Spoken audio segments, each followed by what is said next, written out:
JPS Techno Courses Medical Coding, SAP FICO, SAP ABAP, SAP Security. For contact. మాటల కన్నా కూడా ఆయనది ఒక డైలాగ్ తోనే స్టార్ట్ చేద్దాం ఇంట్రడక్షన్. 2, 4, 6, 7 ర్యాంకులు తెలుగు రాష్ట్రాల్లో ఓపెన్ కేటగిరీలో 80%. లెజెండరీ డబ్బింగ్ ఆర్టిస్ట్ ఆసియం రాజు గారు. మీలాగా డబ్బింగ్ చెప్పానా? తొడ కొట్టి మరీ చెప్పారు. ఎలా చెప్పాలో మళ్ళీ కొత్త ఐడియా ఇచ్చావు మాకు. అందరూ అటు నుంచి ఇటు వస్తారు, మనం ఇటు నుంచి అటు వెళ్దాం. డైలాగ్ తో ఆడియన్స్ కి కిక్ తెప్పిస్తారు స్టార్టింగ్ లో. ఒక్కొక్కరికి డజన్ పిల్లలు, అందులో సగం మెంటల్ సగం తిక్కాలి.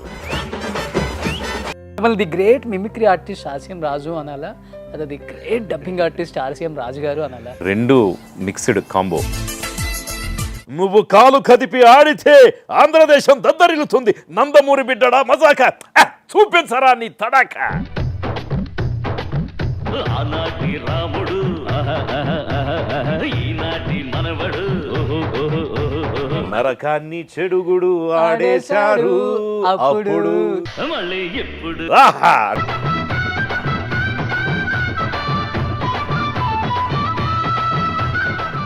స్టార్ డబ్బింగ్ ఆర్టిస్ట్ పక్కన పెట్టి స్టార్ మిమిక్రీ ఆర్టిస్ట్ లేపుదామా? నాకు దేవుడు, ఈ బిడ్డకు తండ్రి, పిచ్చిత అరుస్తే కరుస్తా, కరుస్తే చరుస్తా, నిన్ను కూడా దుఃఖలు తన్ని డిక్కీలో పడుకోబెడతా. అదే పొగరు ఇంద్రసేనారెడ్డి. ఇలాంటి కార్యక్రమాలన్నీ చేస్తూ ఉంటే హర్షించాల్సింది పోయి విమర్శించాల్సే పెద్ద మనుషులు ఎంతో మంది బయలుదేరారు. వాళ్ళందరికీ నేను ఒకటే సమాధానం చెప్తున్నా, it's not my request, it's my order. Pathaan dialogue చెప్పించకుండా ఇంటర్వ్యూని క్లోజ్ చేస్తాం మనం. ఒక నిజమైన సోల్జర్ దేశం తనకేం చేసిందని ఆలోచించడు, దేశం కోసం తానేం చేస్తానని ఆలోచిస్తాడు. జై హింద్. చాలా బాగా చేసావు నాయన. Thank you. Hi hello, welcome to Suman TV. నేను మీ రోషన్. ప్రజెంట్ మన షోకి వచ్చే గెస్ట్ గురించి చెప్పాలి అంటే, ఇండస్ట్రీలో మనం ఒక మాట అంటే అది శబ్దం, అదే ఆయన అంటే ఇండస్ట్రీలో ఒక సంచలనం. స్టార్స్కే మిమిక్రీ చెప్పే స్థాయి నుంచి స్టార్ హీరోస్కే డబ్బింగ్ చెప్పే స్థాయికి ఎదిగిన ఆయన జీవితమే ఒక ప్రస్థానం. పాత్ర ఏదైనా, ఘట్టం ఎలాంటిదైనా తన గాత్రంతో ఆ క్యారెక్టర్ని నిలబెట్టగల ఏకైక డబ్బింగ్ ఆర్టిస్ట్ అని చెప్తూ ఉంటారు. సో మాటల కన్నా కూడా ఆయనది ఒక డైలాగ్ తోనే స్టార్ట్ చేద్దాం ఇంట్రడక్షన్. ఓపెన్ కేటగిరీలో 5 ఆల్ ఇండియా ఫస్ట్ ర్యాంకులతో పాటు 2, 4, 6, 7 ర్యాంకులు మరియు అన్ని కేటగిరీల్లో 10 లోపు 23 ర్యాంకులు, 100 లోపు 90 ర్యాంకులు సాధించి తెలుగు రాష్ట్రాల్లో ఓపెన్ కేటగిరీలో టాప్ 10 ర్యాంకుల్లో 10 ర్యాంకులు వస్తే దానిలో 8 ర్యాంకులు అంటే 80% ఒక్క నారాయణవే. ఇతర సంస్థలు ప్రకటించినట్లు ఇవి కేటగిరీ ర్యాంకులు కావు, ఓపెన్ కేటగిరీ. ఎవరో అర్థమైపోయిందా? The great legendary dubbing artist ఆసియం రాజు గారు with me on exclusively interview with ఆసియం రాజు గారు. నిజంగా thank you so much. It's my pleasure. మీలాగా డబ్బింగ్ చెప్పానా? శుభం. అది కాదు, అద్దరగొట్టావు, తొడ కొట్టి మరీ చెప్పావు. రియల్ గా ఎలా చెప్పాలో మళ్ళీ కొత్త ఐడియా ఇచ్చావు మాకు. అంతేనా? సో నేను ఎలా డబ్బింగ్ చెప్పానో మీరు చూశారు, బట్ ఈయన ఎలా చెప్పారో అప్పుడు ఒకసారి చూద్దామా? Okay sir, will go for take. నేడు ప్రకటించిన జేఈఈ 2022 ఫలితాల్లో ఓపెన్ కేటగిరీలో 1, 2, 3, 4, 5 ర్యాంకులతో టాప్ 10 లో 8 ర్యాంకులతో ఆల్ ఇండియా గ్రేట్ రికార్డ్. అప్పటి నుంచి ఇప్పటి వరకు హార్ట్ అండ్ స్వీట్ మెమరీస్ అన్ని షేర్ చేసుకుందామా? ఓకే ఆర్సిఎం గారు సార్, చాలా చాలా చాలా చాలా హ్యాపీగా ఉంది first of all. Thank you so much. ఎందుకంటే చిన్నప్పటి నుంచి మీ వాయిస్ విని విని విని పెరిగిన వాళ్ళం కాబట్టి ఇలా మీతో కూర్చొని ఇంటర్వ్యూ చేయడం ఇంకా చాలా హ్యాపీ అనిపిస్తుంది. It's my pleasure. 25 years ఇండస్ట్రీకి వచ్చి యాజ్ ఏ డబ్బింగ్ ఆర్టిస్ట్గా. ఎందుకంటే మేమందరం హీరోస్ని స్క్రీన్ మీద చూస్తూ ఉంటాం, వాళ్ళు చెప్పే ప్రతి డైలాగ్ కూడా పూనకాలు వస్తాయి ఫ్యాన్స్కి, ముఖ్యంగా గూస్ బంప్స్ అంటారు. కానీ తెర వెనక అంత కష్టపడి ఆ గాత్రాన్ని ఇచ్చి ఆ క్యారెక్టర్కి ప్రాణం పోసే ఏకైక గ్రేట్ యాక్టర్ ఎవరైనా ఉన్నారు అంటే డబ్బింగ్ ఆర్టిస్ట్. ఎందుకంటే డబ్బింగ్ ఆర్టిస్ట్ల కష్టం నేను తెలుసుకున్నాను కాబట్టి ఈచ్ అండ్ ఎవ్రీ డబ్బింగ్ ఆర్టిస్ట్ని తెరకి ఇంట్రడ్యూస్ చేశాను. ఫీల్డ్ ఈ ప్రాణం ఈ క్యారెక్టర్కి ప్రాణం పోసిన గొప్ప మహానుభావులను చూపించగలిగాను. ద గ్రేట్ శ్రీనివాస్ మూర్తి గారి దగ్గర నుంచి అప్ టు మీ వరకు కూడా. First of all thank you dubbing ఆర్టిస్టులు అందరికి కూడా. Thank you so much. మా అందరి తరఫున ఆఫ్ ద స్క్రీన్ ఉన్న మా అందరినీ మన సుమన్ ఛానల్ ద్వారా ప్రతి ఒక్కళ్ళకి పరిచయం చేస్తున్నారు. మిమ్మల్ని గ్రామాన మా ఆర్టిస్టులని మన ఇంటర్వ్యూస్‌లో చూసిన ఆర్టిస్టులను గుర్తుపడుతుంటే మేమెంత థ్రిల్‌గా ఫీల్ అవుతున్నామో తెలీదు. దానికి మేము కూడా మా హృదయపూర్వక కృతజ్ఞతలు ఈ సందర్భంగా రోషన్‌కి అలాగే సుమన్ ఛానల్‌కి. ఆసియం గారు, Yeah. ఆసియం రాజు అంటేనే ఒక బ్రాండ్ ఇండస్ట్రీలో. ఏ డబ్బింగ్ ఆర్టిస్ట్కి ఆ బ్రాండ్ తొందరగా రాదు. దేవుడి దయ వల్ల మీకు అది పునికి పుచ్చుకున్నారు ఆ బ్రాండ్ని. ఎలా అనిపిస్తుంది ఈ 25 years బ్యాక్ వెళ్ళి చూసుకుంటే? ఎందుకంటే మీ ఇంటర్వ్యూస్ ఎక్కడ లేదు కాబట్టి అట్లీస్ట్ ఆడియన్స్కి తెలియాలి Yeah. వాట్ ఈస్ ఆర్సిఎం రాజు గారు అనేది కూడా. అండ్ ఎలా అనిపిస్తుంది బ్యాక్ వెళ్ళి చూసుకుంటే స్ట్రగుల్స్, అచీవ్మెంట్స్? మేము పడ్డ కష్టం కానీ నా ప్రస్థానం కానీ ఎలా జరిగింది అన్నది ఒకసారి అవలోకించుకుంటే ఈ రోజు వరకు నేనే నమ్మలేని అన్బిలీవబుల్గా అనిపిస్తుంది. అని అంటే నేను ఇండస్ట్రీకి యాక్చువల్గా మా మహబూబ్ నగర్ జిల్లా, అంటే ఇప్పుడు మాది వనపర్తి, మాది కూడా జిల్లా. ఇప్పుడు మా వనపర్తి నుంచి నేను హైదరాబాద్కి కేమ్ టు హియర్ మా PG diploma in theatre arts చేయడానికి అని వచ్చాను, ఉస్మాన్ యూనివర్సిటీ. అక్కడికి వెళ్ళిన క్రమంలో నేను ఆ కోర్స్ చేయడానికి కారణం ఏంటి అని అంటే ఆల్ ఇండియా రేడియోలో ఏదైనా మంచి అనౌన్సర్ జాబు కొట్టాలి, అచీవ్ చేయాలన్నది నా టార్గెట్. అలా వచ్చింది. నేను డబ్బింగ్ ఆర్టిస్ట్ అవుతానని అనుకోలేదు. నువ్వు ఇంతకుముందు మీరు ఎలాగైతే అన్నారో చిన్నప్పటి నుంచి నా వాయిస్ విన్నాను అని, అట్లాగే నేను సాయి కుమార్ గారి వాయిస్, రతన్ కుమార్ గారి వాయిస్, అలాగా రవిశంకర్ గారు లాట్రన్, అంటే మేమంతా కొద్దిగా అటు ఇటుగా 4-5 ఏళ్ల తేడాతో ఒక ఏజ్ గ్రూప్ వాళ్ళం. కోర్స్ మన ఈ శ్రీనివాసమూర్తి గారు అందరం. అయితే ఆ డబ్బింగ్ అనేటటువంటి ఒక ఆర్ట్ ఏంటి అన్నది కూడా నాకు నా స్కూల్ డేస్లో తెలియదు. వీరాంజనేయ అని ఒక సినిమాకి నేను వెళ్ళినప్పుడు అర్జా జనార్దన్ రావు గారు అని చెప్పి ఆ రోజుల్లో ఆంజనేయ స్వామికి మనకి చాలా గ్రేట్ ఆర్టిస్ట్ అనమాట. ఆయన ఫిజిక్ కానీ ఈజ్ ఆసియన్ గేమ్స్లో కూడా ఆయన వెయిట్ లిఫ్టర్గా వెళ్ళి ఉన్నారు. అందరూ ఆయన పర్సనాలిటీని దాన్ని ప్రేస్ చేస్తున్నారు. నేను ఆ సినిమాకి వెళ్ళాను. చూస్తే నాకు ఆయన వాయిస్ మీదకు దృష్టి పోయింది. అది అఫ్కోర్స్ అప్పటికి అది 2nd or 3rd రిలీజ్ అయి ఉండొచ్చు 1980sలో. అందరూ ఆయన పర్ఫార్మెన్స్ చూస్తున్నారు, ఆయన స్ట్రక్చర్ చూస్తున్నారు. నాకేమో ఆయన వాయిస్ బాగుంది, ఇంత బాగుంది ఏంటి, ఇంత బాగుంది ఏంటి అని, మీకోసం శ్రీరామచంద్ర ప్రభువుల వారు అహర్నిశలు అక్కడ ఎదురు చూస్తున్నారమ్మా, మీ రాక కోసమే తల్లి మిమ్మల్ని వెతుక్కుంటూ లంకను దాటి వచ్చాను అని ఇలాగ ఆయన చెప్తూ ఉంటే ఇది ఎలా ఉంది, బాగుంది నాకు ఆ వాయిస్ మీద వెళ్ళేది. ఆ తర్వాత అంకుశము రాజశేఖర్ గారికి సాయి కుమార్ గారు చెప్పినప్పుడు, అలాగే ప్రతిఘటనలో చరణ్ రాజు గారికి కాళీచరణ్ క్యారెక్టర్ ఒక విలన్ వాయిస్ విన్నప్పుడు, అట్లాగే రౌడీ ఇన్స్పెక్టర్లో బొబ్బర్లంక రామబ్రహ్మం అని రవిశంకర్ గారు వాయిస్ విన్నప్పుడు, అలాగే రవీంద్రనాథ్ గారు అసెంబ్లీ రౌడీలో భాష అంటే పెద్ద భాషా దెబ్బ అని ఒక వాయిస్ ఉంటుంది. ఇవన్నీ నేను ఇమిటేట్ చేసేవాడిని అన్ని వాయిస్లు. ఆ తర్వాత ఆ క్రమంలో నాకు 1993లో ప్రేమికుడు సినిమా చూసినప్పుడు కాదలన్న ప్రభుదేవ గారికి ఒక కొత్త వాయిస్ వినపడింది. అఫ్కోర్స్ ప్రభుదేవ గారి డెబ్యూట్ మూవీ కూడా అది. చూస్తే బా ఎంత బాగుంది, ఇంకో వాయిస్ వచ్చింది అని అట్లా ఫీల్ అయ్యాను. ఆ తర్వాత ఇండస్ట్రీకి వచ్చిన తర్వాత నేను PG diploma in theatre arts చేస్తూ, మీన్ వైల్ నా కోరిక ఏదైతే ఆల్ ఇండియా రేడియోలో చెయ్యాలి యాజ్ ఏ క్యాంపెయినర్గా అనుకున్నానో అది యువవాణి ప్రోగ్రామ్స్ చేస్తున్నప్పుడు అక్కడికి డబ్బింగ్ ఆర్టిస్టులు అందరూ కూడా డ్రామా కోసం వచ్చేవారు. అక్కడ రేడియోలో డ్రామా అనేది ఒక పార్ట్.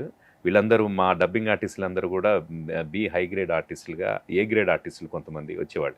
మేము అక్కడ మా ప్రోగ్రామ్ ఎగ్జిక్యూటివ్స్కి వాళ్ళకి నేను హెల్ప్ చేసేవాడిని.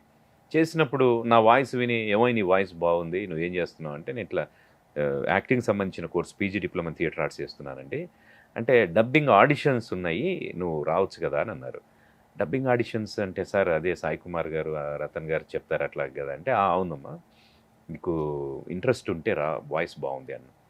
సరే అని చెప్పి నేను 97లో ఆడిషన్స్కి అటెండ్ అయ్యాను.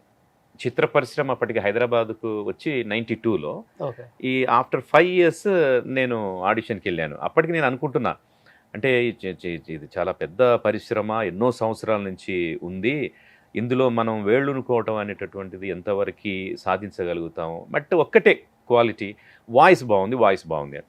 రేడియో పుణ్యమని, అలాగే పీజీ డిప్లొమా థియేటర్ ఆర్ట్స్ చేసినప్పుడు, అలాగే ఆఫ్టర్ దట్ నేను I did MA theatre arts in Telugu university. ఆ తర్వాత మా గురుగారు నేరేళ్ల వేణుమాధవ్ గారి దగ్గర 1 year డిప్లొమా కోర్స్ చేశాను. ఇవన్నీ కూడా నాకు భాషలో ఒక మంచి అంటే కొంత గ్రిప్ రావడానికి ఉపయోగపడింది. నిజం చెప్పాలంటే నేను ఇక్కడికి వచ్చినప్పుడు కొన్ని పొరపాట్లు, కొన్ని అక్షరాలు సరిగా పలకపోవటం ఇవన్నీ చేసేవాడిని.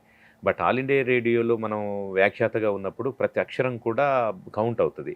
ఆ రకంగా మమ్మల్ని మా ప్రోగ్రామ్ ఎగ్జిక్యూటివ్స్, మేము చదువుకున్నప్పుడు మా లెక్చరర్స్ మమ్మల్ని తీర్చిదిద్దడం జరిగింది. ఆ తర్వాత వాయిస్ బాగుందని వెళ్ళాను, మంచిగా ఉంది, ఓకే చేశారు. స్టార్టింగ్లో నాకు కూడా చాలా ఇబ్బందులు ఎదురైనాయి. అంటే ఇప్పుడు ఉన్న అడ్వాన్స్డ్ టెక్నాలజీ అప్పుడు లేదు, కరెక్ట్గా సింక్లో చెప్పాలి. ఇప్పుడు మనకున్న ప్రొటూల్స్ ఇటువంటి సిస్టమ్ అప్పుడు లేదు మనకి. నియాండో ఆ తర్వాత వచ్చింది, సౌండ్ స్కేప్ అని వచ్చింది, ప్రొటూల్స్ చాలా అడ్వాన్స్డ్ సిస్టమ్ ఉంది. ఎక్కడ చెప్పినా వీ కెన్ సింక్. అప్పట్లో అలా లేదు, హై బ్యాండ్ అని. తర్వాత కంప్యూటరైజ్డే, కానీ సినిమాల్లో కూడా రీల్ మీద వెళ్తూ ఉంటే చెప్పాలన్నమాట. ఈ ప్రాక్టీస్ అంతా చాలా ఇబ్బంది అయింది.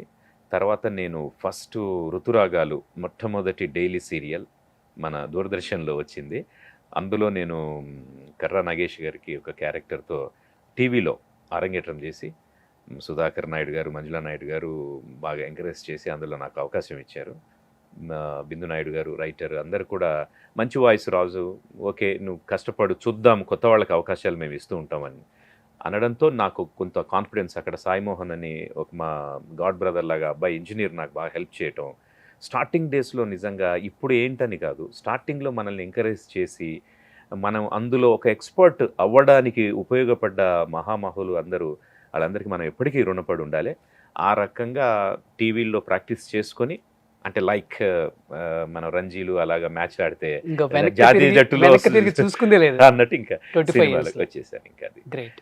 సో 97తో చూస్తే this is my 25th silver Jubilee year అన్నమాట. సూపర్.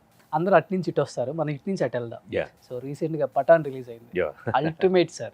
మీ డబ్బింగ్ అయితే ఫిదా అయిపోయాం అందరూ. ఓహ్ థ్యాంక్ యూ. ఒక్క డైలాగ్తో ఆడియన్స్కి కిక్ తెప్పిస్తారా స్టార్టింగ్లో?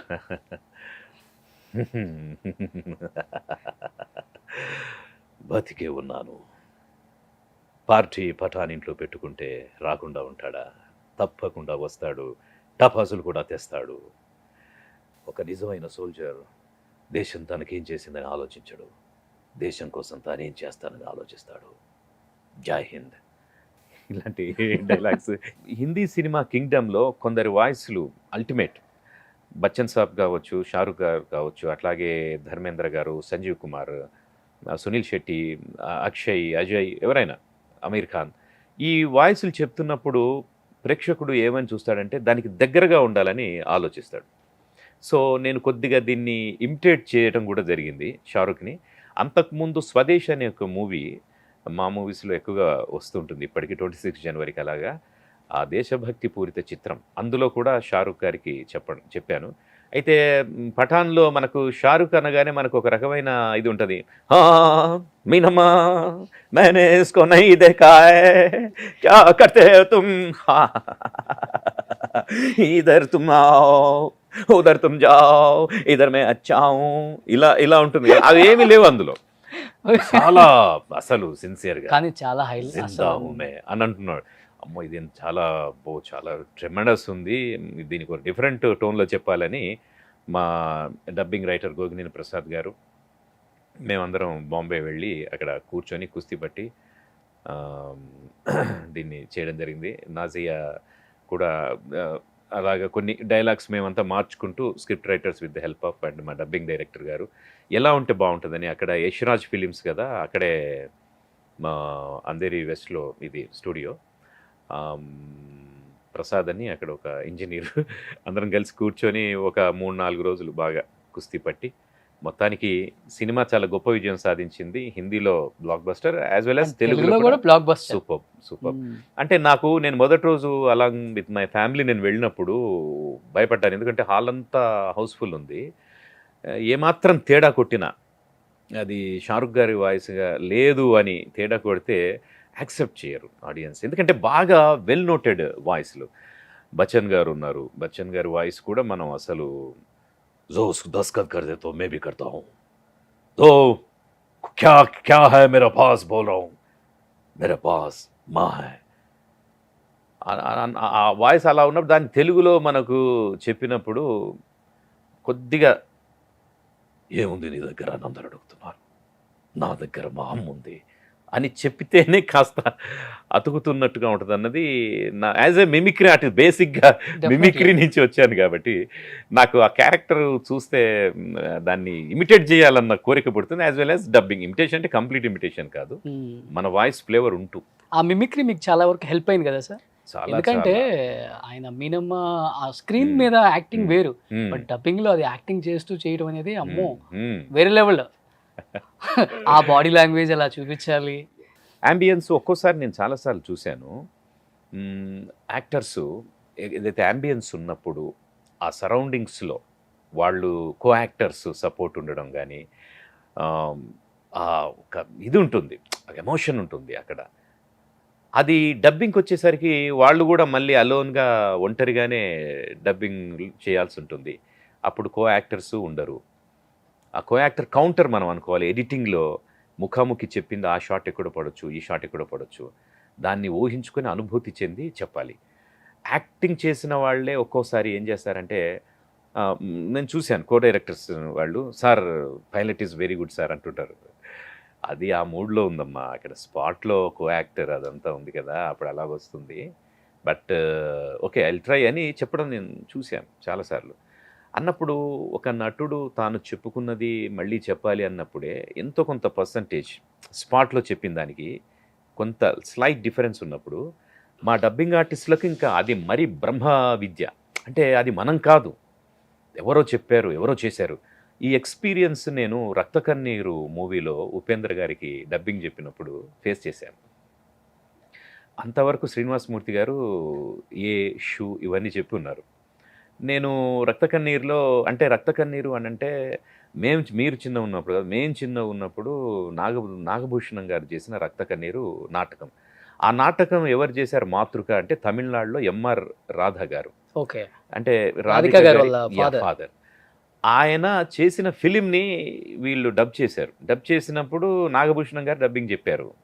ఏంటమ్మా గోపాలం తపేలం అని మిస్టర్ పాల్ అని పిలవలేవు, పెద్ద పెద్ద దొరలు లండన్ నుంచి అందరూ వస్తూ ఉంటారు, ఇలా కూర్చుంటే అసహ్యంగా లేదు నీకు, మరి ఏం చేయమంటావు నాయన, ఇక్కడ దాకా ఒక గౌన్ వేసుకో, కల్చర్ నేర్చుకో, ఇలా చెప్తూ ఉంటారన్నమాట. దాన్ని మళ్ళీ ఉపేంద్ర గారు ఏమనుకున్నారో 2023లో సూపర్ డూపర్ హిట్ అది. 20 ఏళ్ల కిందట, అది కూడా 2004లో, సారీ 2004లో రిలీజ్ అయింది. అంటే ఎగ్జాక్ట్గా 20 సంవత్సరాల కిందట. ఇప్పుడు ఇది కూడా మన ఇంటర్వ్యూలో ఇది కూడా ఒకటి బాగా కలిసింది. అయితే దాన్ని ఆయన ఉండి నాకు కొద్దిగా వాయిస్ ఇమిటేట్ చేసే వాళ్ళు కావాలి నీకు, ఎలా ఉంది అని అంటే బీభత్సం ఉంది అసలు. అమెరికన్ డాలర్స్, మలేషియన్ రింగట్స్తో విలాస కులాసాలాడిన ఈ మదన మోహనుని 2 నిమిషాల్లో రంజింపజేసిన ఈ అందం ఈ దేశంలో మ్యానుఫ్యాక్చర్ అయిందంటే నమ్మశక్యంగా లేదు. Beauty, what is your name? ఓ తెలుగు, నీ పేరేమిటి? బాలా. ఇంత అందమైన శిల్పానికి ఇక్కడ ప్రాణ ప్రతిష్ఠ చేసిన వాళ్ళెవరు? ఓ కాంతా సేయో టుమారో అని ఇలా ఉంటుంది. దీన్ని ఎలా చెప్పాలి అన్నది మాకు అర్థం కావట్లా. ఓకే, దాని తర్వాత ఇంకొక సీన్ ఉంది. ఆ రోజుల్లో కాళ్ళకూరు నారాయణరావు గారు వరవిక్రయం ఇలాంటివి, కొన్ని చింతామణి ఇలాంటివి రాశారు. అవన్నీ కూడా ఏంటి అని అంటే, చింతామణి నాటకం కూడా ఆనాడు సమాజంలో విటులు వేశ్యల దగ్గరికి వెళ్తే అక్కడ వాళ్ళ కుటుంబాలు ఎలా చిన్న భిన్నమైన దాని మీద అలాంటి ఒక కాన్సెప్ట్ మీద తీసింది. అది మంచి కాన్సెప్ట్. అలాగే ఆ రోజుల్లో వేశ్య సంపర్కం వల్ల లెప్రసీ వచ్చిన కొన్ని కేసులు ఉన్నాయి. ఓకే, దానికి వాళ్ళు ఎంత కృషించిపోయారు మానసికంగా, సమాజంలో ఎంత పెద్ద పెద్ద వాళ్ళు, లైక్ ఇతను గోపాల్, అంటే ఇందులో పేరు వచ్చి మోహన్ అని పెట్టారు. అయితే అతను అక్కడికి వెళ్ళినప్పుడు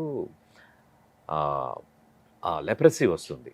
వచ్చినప్పుడు ఎవరైతే తను ఆరాధించి తన తల్లిని భార్యను కూడా కాదని వెళ్ళాడో ఆవిడ అతన్ని చీత్కరించి తరిమేస్తుంది. కానీ ఆ ఇంట్లో ఒక మూలన పడి ఉంటాడు.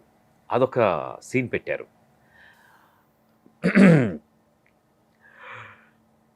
కత్త చూడు ఎలా ఉండేవాడిని, ఎలా అయిపోయాను కత్త, నువ్వు తిందామా అంటే చాలు నా కడుపు నిండిపోతుంది కత్త, నువ్వు మందులు వేసుకున్నావంటే చాలు నా రోగం నయమైపోతుంది కత్త, అయ్యో ఈ వాయదారు రోగం మన ఇద్దరిని విడదీసిందా కత్త, అయ్యో ఈ ఎలకలు తిరుగుతున్నాయి, ఎక్కడెక్కడ తిరుగుతున్నాయి, ఏదో జరుగుతుంది, రామా 1 సిగరెట్ ప్లీజ్. ఇది ఇంత బీభత్సంగా ఉంది Oh అసలు. my God. అదేమో అలా ఉంది. Hmm.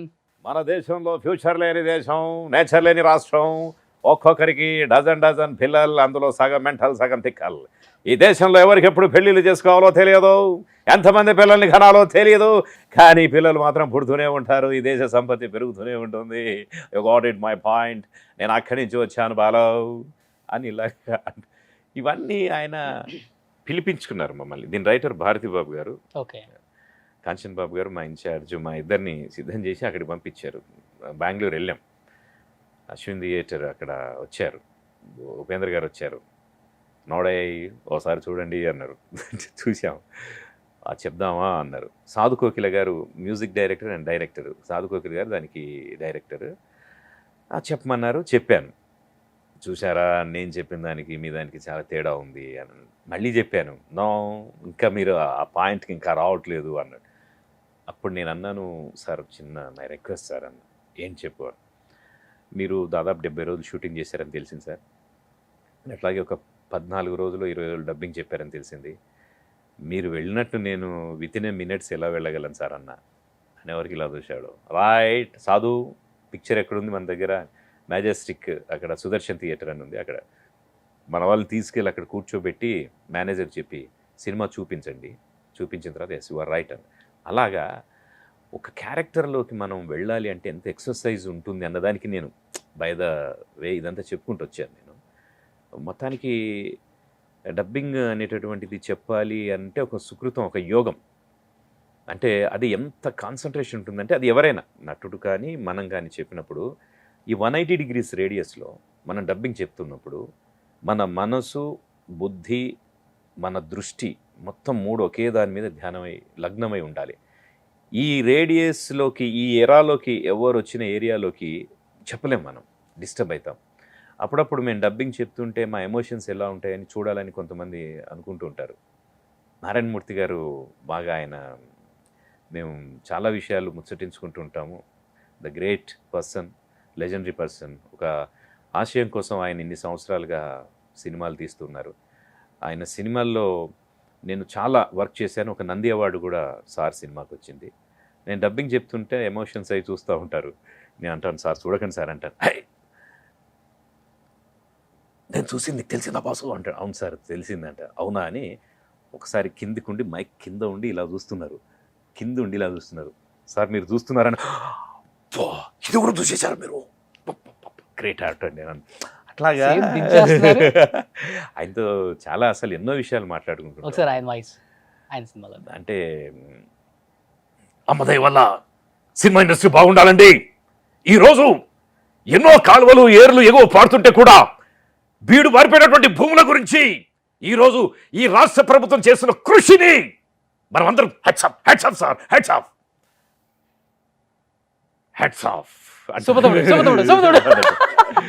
సో ఆయన నేను ఎప్పుడు ఇమిటేట్ చేయలేదు, అడిగాను. చాలా గ్రేట్ మ్యాన్. మిమిక్రీ మీకు బాగా ప్లస్ అయింది కదా సార్ లైఫ్లో ఈ స్థాయికి ఎదగటానికి? The great mimicry artist RCM Raju అనాలా, అదే the great dubbing artist RCM Raju గారు అనాలా? అంటే రెండు మిక్స్డ్ కాంబో. అంటే మా విశ్వవిఖ్యాత ధ్వన్యనుకరణ సామ్రాట్ పద్మశ్రీ డాక్టర్ నేరెళ్ల వేణుమాధవ్ గారు మా గురువు గారు మిమిక్రీలో. అలాగే నన్ను చిన్నప్పుడు ఈ కళారంగానికి తీసుకొచ్చిన మా గ్రేట్ గురూస్ విద్వాన్ శ్రీ జి పుల్లయ్య గారు. అలాగే నన్ను బాగా ఎంకరేజ్ చేసిన మా టీచర్ చిన్నప్పుడు ఎస్తేరమ్మ టీచర్ అని మేడము. రీసెంట్లీగా ఆవిడ కూడా పోయారని తెలిసి నేను చాలా బాధపడ్డాను. లైఫ్ టైంలో ఒక్కసారైనా వెళ్ళి కలవలేకపోయామే. అసలు ఆ రోజు 7th క్లాస్లో క్లాస్ ఎంటర్టైన్మెంట్ పర్పస్లో నేను ఏం చేసినా, నన్ను అలా ఎంకరేజ్ చేసిన ఒక మా స్టూడెంట్ ఇలా అయ్యారే అని చెప్పుకునే ఒక చిన్న అవకాశం మిస్ అయిపోయిందని చాలా బాధపడ్డాను. రీసెంట్గా నాకు తెలిసింది ఆ విషయం. సో మా గురువు గారు నాకు ముఖ్యంగా ఏకపాత్ర అభినయం, దుర్యోధన ఏకపాత్ర అభినయం నేర్పించారు. అది ఔరా ఏమి ఈ రచనా చమత్కృతి, ప్రకృతి సౌందర్యములను అధక్కరించుచు కురుసార్వభౌముండనైన నా మానసమును సైతం ఆకర్షించుచున్నది. ఆహా ఏమి వీరల రూపలావణ్యాతిశయములు అపూర్వములే ఈ త్రిజగన్మోహనాకృతులు ఎవ్వరివై ఉండును. ఓయి మీరలెవ్వరు ఇచట నుండుటకు గతంబేమి?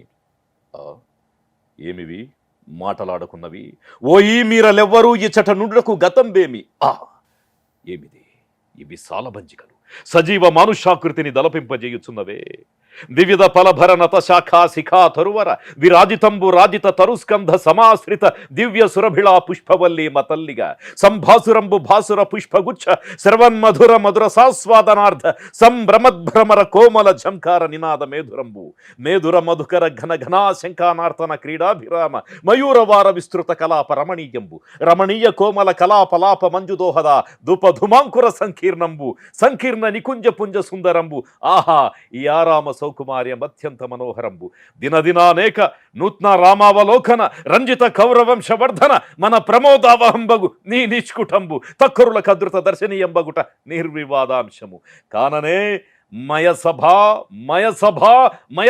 అని సామాన్య జనుండు మొదలు రాజకంఠీరవుని పర్యంతం ఏకగ్రీవగముగా దీనిని గూర్చి వర్ణించుట ఇది సినిమాలో డైలాగ్ కాదు.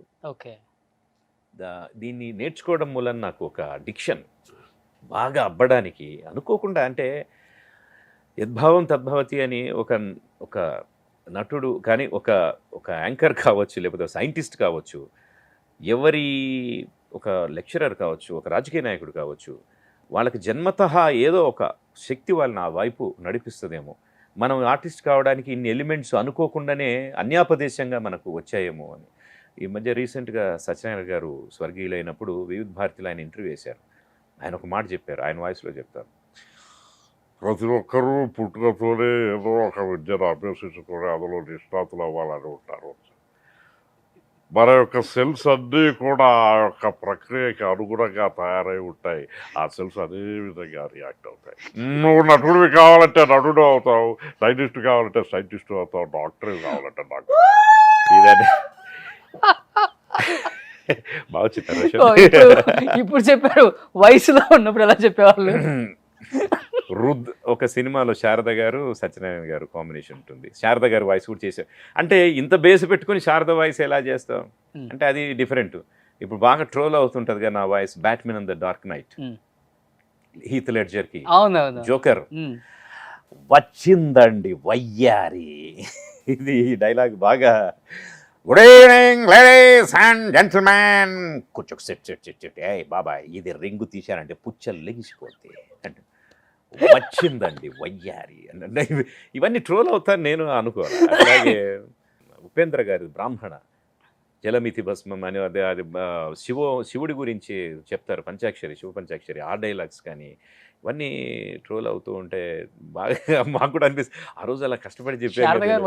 శారద గారి వాయిస్ అయితే అందులో ఆవిడ అంటుందన్నమాట, భూపతి 25 సంవత్సరాల క్రితం నా భర్తను పొట్టున పెట్టుకుందే కాకుండా ఈరోజు నా కొడుకును జైలుకు పంపించింది కూడా నువ్వేనా భూపతి?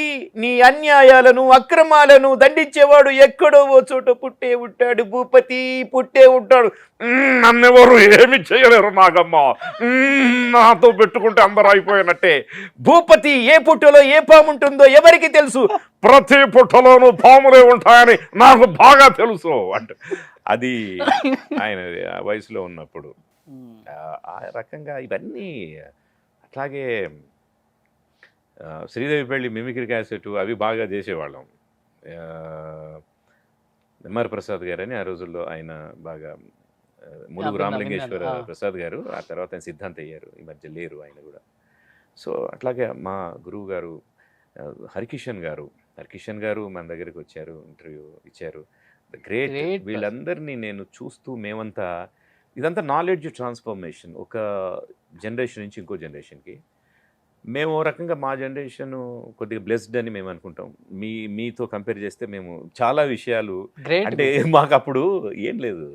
ఇప్పుడు ఏంటంటే అప్పుడు మేము ఆల్ ఇండియా రేడియోలో నేను when I was 25 years old ఉన్నప్పుడు నేను చేశాను. అప్పుడు అక్కడికి మహామహులు వస్తున్నారు. శారదా శ్రీనివాసన్ గారు, దేశపతి మన దేశరాజు హనుమంతరావు గారు, ఆ తర్వాత అనౌన్సర్స్లో ఇలియాస్ గారు, జ్యోత్స్న గారు, మట్టపల్లిరావు గారు అని ఇట్లా మహామహులు.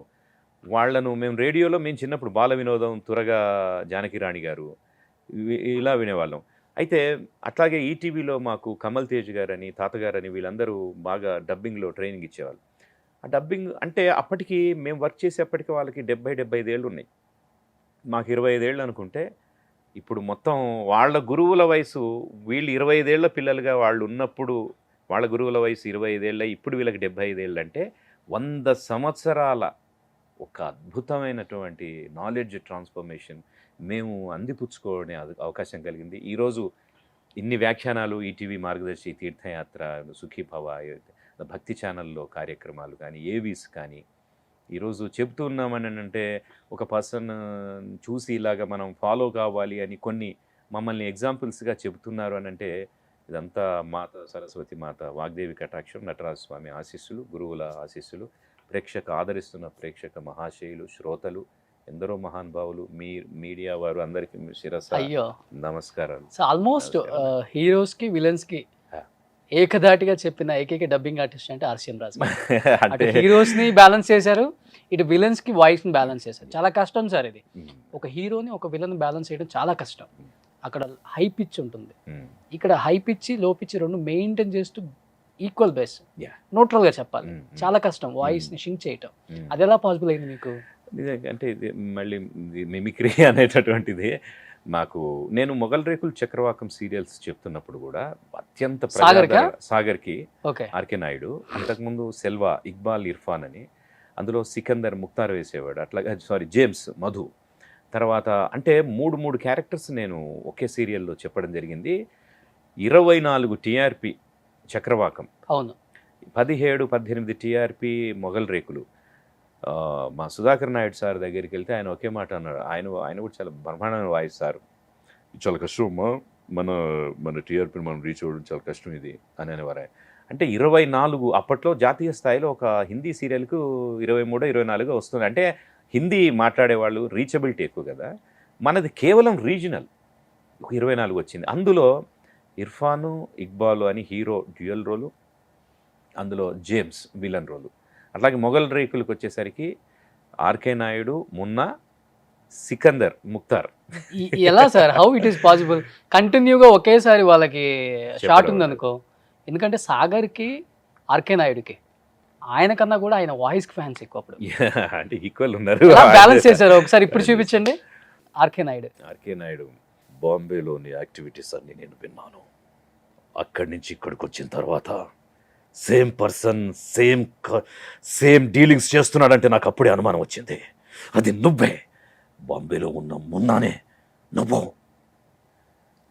అవును నేనే, కానీ నేను ఎక్కడి నుంచి వచ్చానంటూ నాకేం తెలియదు. ఇప్పుడు మీరు ఇవన్నీ చెప్తుంటే నాకు ఆశ్చర్యంగా ఉంది. ఒక డిఐజీ గారిని తెలుసుకోవాల్సిన అవసరం ఎంతైనా ఉంది. నేను ఎక్కడ పుట్టానో ఎక్కడ పెరిగానో నాకే తెలియదు, కానీ మేడం నన్ను అమ్మలా చూసుకున్నారు. ఆ చనువే కొంప ముంచుతోంది, జాగ్రత్త, నీ లిమిట్స్లోనే ఉండు అని ఇలాగా. అంటే వేరే చెప్తాను. ఓకే, అట్లాగే మధ్యలో ముక్తార్ వస్తాడు. మున్నా, ఇక్కడి నుంచి హైదరాబాద్ వెళ్ళిపోయి చాలా సుఖంగా ఉన్నావని అనుకుంటున్నావా? నో, నీ రెస్పాన్సిబిలిటీస్ మరింత పెరిగాయి. నువ్వు సికిందర్ నుంచి దూరంగానే వెళ్ళావు, కానీ పని నుంచి మాత్రం కాదని తెలుసుకో అని అదొక మాడ్యులేషన్. అట్లాగే అందులో కూడా అంటే ఏం లేదు, ఒకదానికి సాఫ్ట్, ఒకదానికి బేస్ చేసి, ఇంకొక దానికి కంప్లీట్గా ఇమిటేట్ చేసి, ఏదైనా ఒక క్యారెక్టర్ చెప్పాలంటే ముఖ్యంగా 3 అంశాలని పరిగణలోకి తీసుకుంటాం. ఒకటి ఆ క్యారెక్టర్కి ఉన్నటువంటి వాయిస్ పిచ్, శృతి, దాని తర్వాత ఆ క్యారెక్టర్ స్పీడ్, పేస్, ఆ తర్వాత ఆ వాయిస్లో ఉన్న ఎక్స్ప్రెషన్. ఈ మూడింటిని కనుక ఆ పిచ్ని, వేగాన్ని, శృతిని, వేగాన్ని, అట్లాగే ఆ భావ వ్యక్తీకరణని పట్టుకోగలిగితే ఏ క్యారెక్టర్కి ఆ క్యారెక్టర్ డిఫరెంట్ లుక్ వచ్చే అవకాశం ఉంటుంది. చాలా వరకు మా డబ్బింగ్ ఆర్టిస్టులు అందరూ అదే చేస్తున్నారు. మేము మా సీనియర్స్ నుంచి అదే నేర్చుకున్నాం. ఇప్పుడు మేము అదే చేసాం, మా జూనియర్స్ అలాగే వెళ్తున్నారు. ఇప్పుడు చాలామంది ఈ కళలో ఆరితేరిన వాళ్ళు ఉన్నారు. లైక్ మీ ఎంతోమంది ఈరోజు చాలా బిజీ ఆర్టిస్టులు. సార్ ఆల్మోస్ట్ విలన్స్ అందరికి మీరే చెప్పారు కదా సార్. అంటే ముఖేష్ జోషి, అంటే ఆశిష్ విద్యార్థి, ఆబ్వియస్గా రవి గారు ఫస్ట్, రణబీర్ కపూర్. అయ్యా అంటే రవిశంకర్ గారు ఇవన్నీ ముందుగా స్టార్ట్ చేశారు. ఏమైనా నాకు మై బ్రదర్, రోల్ మోడల్, నా మెంటర్ ఆయన. సాయి కుమార్ గారు, నిజంగా రతన్ గారు, నిజంగా మా తమ్ముడు అని ఒక నంది అవార్డు ఫంక్షన్లో 2009 రవి గారికి వచ్చింది, 2010 నాకు వచ్చింది. నా first dubbing best Nandi darling మూవీకి. అందులో ముఖేష్కి చెప్పాను. సాయి కుమార్ గారు వచ్చారు. వస్తే 2009 వాళ్ళని లలిత కళాతోరణంలో అటువైపు, 2010 మమ్మల్ని ఇటువైపు కూర్చోబెట్టారు. రవి గారిని పలకరించి ఇటు వచ్చారు. అన్నయ్య నాకు 2010కి వచ్చింది, చాలా సంతోషం అయ్యా, అక్కడ ఆ తమ్ముడు ఇక్కడ ఈ తమ్ముడు ఇద్దరు అవార్డు తీసుకుంటున్నారు, వెరీ గుడ్ అన్నారు. ఎంత ఆనందం అనిపించిందంటే, అసలు నిజంగా మన రంగంలో మన సీనియర్స్ మనల్ని వెన్ను తట్టి ప్రోత్సహిస్తే ఎంత ఆనందం అనిపిస్తుంది. మాటలకు అందంది అది. రక్త కన్నీరు సినిమా చూసి ఎవరు చెప్పారు డబ్బింగ్ అని రవి గారు ద్వారా నాకు ఫోన్ చేయించి, నేను ఫోన్ చేశాను. బాగా చెప్పావు నువ్వు, ఏంటి అని అప్పుడు అడిగారు నన్ను. అట్లా మా యొక్క ములాఖత్ అయింది. ఆ తర్వాత ఎక్కడ కనపడ్డా సోదర వాత్సల్యం. అయితే రవిశంకర్ గారు చాలా, అంటే ముఖేష్ కానీ, ప్రదీప్ రావత్ గారు కానీ, ఆశీష్ విద్యార్థి, పోకిరి ఇలాంటివి, ఇంద్ర, సై. తర్వాత ఏమైందంటే ఒకే సినిమాలు ఇద్దరిద్దరు రావడం మొదలుపెట్టారు ఒక్కోసారి. కొన్ని విజయేంద్ర వర్మ ఇలాంటి సినిమాలు. అప్పుడు ఏంటంటే మెయిన్ విలన్కి రవి గారు చెప్తే నేను అసిస్టెంట్ విలన్కి, సెకండ్ ఇంపార్టెన్స్ ఉన్న విలన్కి చెప్పేవాడిని. అది కాస్త అట్లా రవి గారు బాగా కన్నడలో యాజ్ ఎ యాక్టర్ చాలా ఫేమస్ అయ్యారు, బిజీ అయ్యారు. ఆయన షెడ్యూల్స్, ఆయన ఎక్కడ రాత్రింబౌలు 3 షిఫ్ట్లలో షూటింగ్ చేసే పరిస్థితి. అట్లా సరే ఇక్కడ కొన్నాళ్ళు ఆగుతారు, ఇంకా మరి ఆగలేని పరిస్థితుల్లో నేను నిజం చెప్పాలంటే 2010 నుంచి అలా మొదలైందిలో ఆశీష్ విద్యార్థికి చెప్పడంతో నేను ఈ 10 సంవత్సరాలు దాదాపు పుష్కర కాలం అలా మొదలైంది. అందరికీ, ముఖేష్కి, ప్రదీప్ రావత్, ఆశీష్. మీకు అవార్డు వచ్చిన యాక్టర్తోనే స్టార్ట్ చేద్దాం. ఒక్కొక్కరిది ఒక్కొక్క మంచి డైలాగ్ ప్రేక్షకుల కోసం. అయితే ముఖేష్ ఆల్రెడీ అవార్డు తీసుకున్నారు కాబట్టి దాంతో స్టార్ట్ చేయాలి. ముఖేష్దే ఆల్రెడీ బాగా పాపులర్. ఎక్కువగా నేను ఎక్కువ అదే చెప్తూ ఉంటాను ఇంటర్వ్యూలో. ఊరికే మాట్లాడి వెళ్ళిపోవడానికి ఇదేవైనా ఢిల్లీ అనుకుంటున్నావా?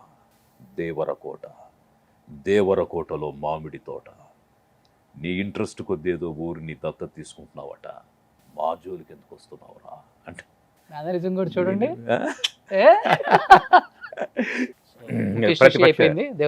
ప్రతిపక్ష నాయకుడు, అధ్యక్ష ఏంటండి ఇతగాడు, లైన్ దాటితే 25,000 ఫైను, సిగ్నల్ దాటితే మరో ఫైను. నాకు తెలిసిన ఒక ఫ్యామిలీలో అతనికి నెల జీతం 25,000. 25,000 ఫైన్ వేస్తే అధ్యక్ష అతను ఎలా తింటాడు, ఎలా బతుకుతాడు? ఏంటండి ముఖ్యమంత్రి? మాకు ఇంకోటి ఏమానందం అనిపిస్తుంది అంటే, ఆ నటులు అంటే మహేష్ బాబు గారు, ప్రభాస్ గారు, ఇట్లా చిరంజీవి గారు, రామ్ చరణ్ గారు, బాలకృష్ణ గారు, ఇలా పెద్ద పెద్ద యాక్టర్లు మూవీలో మా వాయిస్లు వాళ్ళతో ఎదురుగా యాక్ట్ చేస్తుంటాయి, మేము ఉండవు. కానీ ఎంత థ్రిల్ అనిపిస్తుంది అంటే, రీసెంట్గా వీరసింహారెడ్డి, అందులో గంగిరెడ్డి అనే క్యారెక్టర్ ఉంటుంది అనమాట. కత్తి వేటుకు బలి కావడానికి ఇది మేక తలో గొర్రె తలో కాదు, గంగిరెడ్డి తల అంటాడు. ఏదిరా దేవుడు అంటే ఇక్కడ అని ఆయన స్టార్ట్ చేస్తే, అంటే ఆ వాయిస్లో యాక్ట్ చేస్తూ ఉంటే వీళ్ళతో అది థ్రిల్ అనిపిస్తుంది, మనం అక్కడ లేకపోయినా కూడా. అలాగే అఖండలో విలన్కి చెప్పినప్పుడు బాగా ఎంకరేజ్ చేసిన డైరెక్టర్స్లో నాకు బోయపాటి శ్రీను గారు, అంటే ముందు నుంచి అందరూ ఆల్ డైరెక్టర్స్, పెద్ద పెద్ద సినిమాలు, రాజమౌళి గారు, వినాయక్ గారు, పూరి జగన్నాథ్ గారు, నారాయణమూర్తి గారు, కోడి రామకృష్ణ గారు, అసలు మొత్తం త్రివిక్రమ్ గారు, అన్ని సినిమాలు అందరు. నేను చెయ్యింది ఏంటి ఎవరిని మిస్ అయ్యానంటే విశ్వనాథ్ గారు, మహానుభావుడు. ఆయన సినిమా మాత్రం అప్పటికే మేము వచ్చినప్పటికీ ఆయన ఒక స్వరాభిషేకం అలాంటి సినిమాలు కొన్ని చేశారు, కానీ నేను అందుకోలేకపోయాను. అయితే అఖండాలో కూడా బోయపాటి శ్రీను గారు నాకు మంచి క్యారెక్టర్ ఆఫర్ చేశారు. అది విలన్ క్యారెక్టర్. ఎప్పుడు ఆయన వాయిస్ వచ్చి చూసుకుంటారు, అంటే సింహా నుంచి మన మలయాళం సాయి గారు చేశారు ఆ క్యారెక్టరు. తర్వాత వినయ విధేయరామలో వివేక్ ఒబరాయ్కి చాలా మంచి పేరు వచ్చిన క్యారెక్టర్. ఇందులో అఖండాలో ఆ స్వామీజీ క్యారెక్టర్ విలన్, మెయిన్ శ్రీకాంత్ గారికి గురువుగా ఉంటారు కదా ఆయన. ఒక డైలాగ్ ఉంటుంది, బ్రహ్మస్థానే కృతం పాపం విష్ణుస్థానే వినశ్యతి, విష్ణుస్థానే కృతం పాపం శివస్థానే వినశ్యతి, శివస్థానే కృతం పాపం గురుస్థానే వినశ్యతి, గురుస్థానే కృతం పాపం నాస్తి స్థానే వినశ్యతి.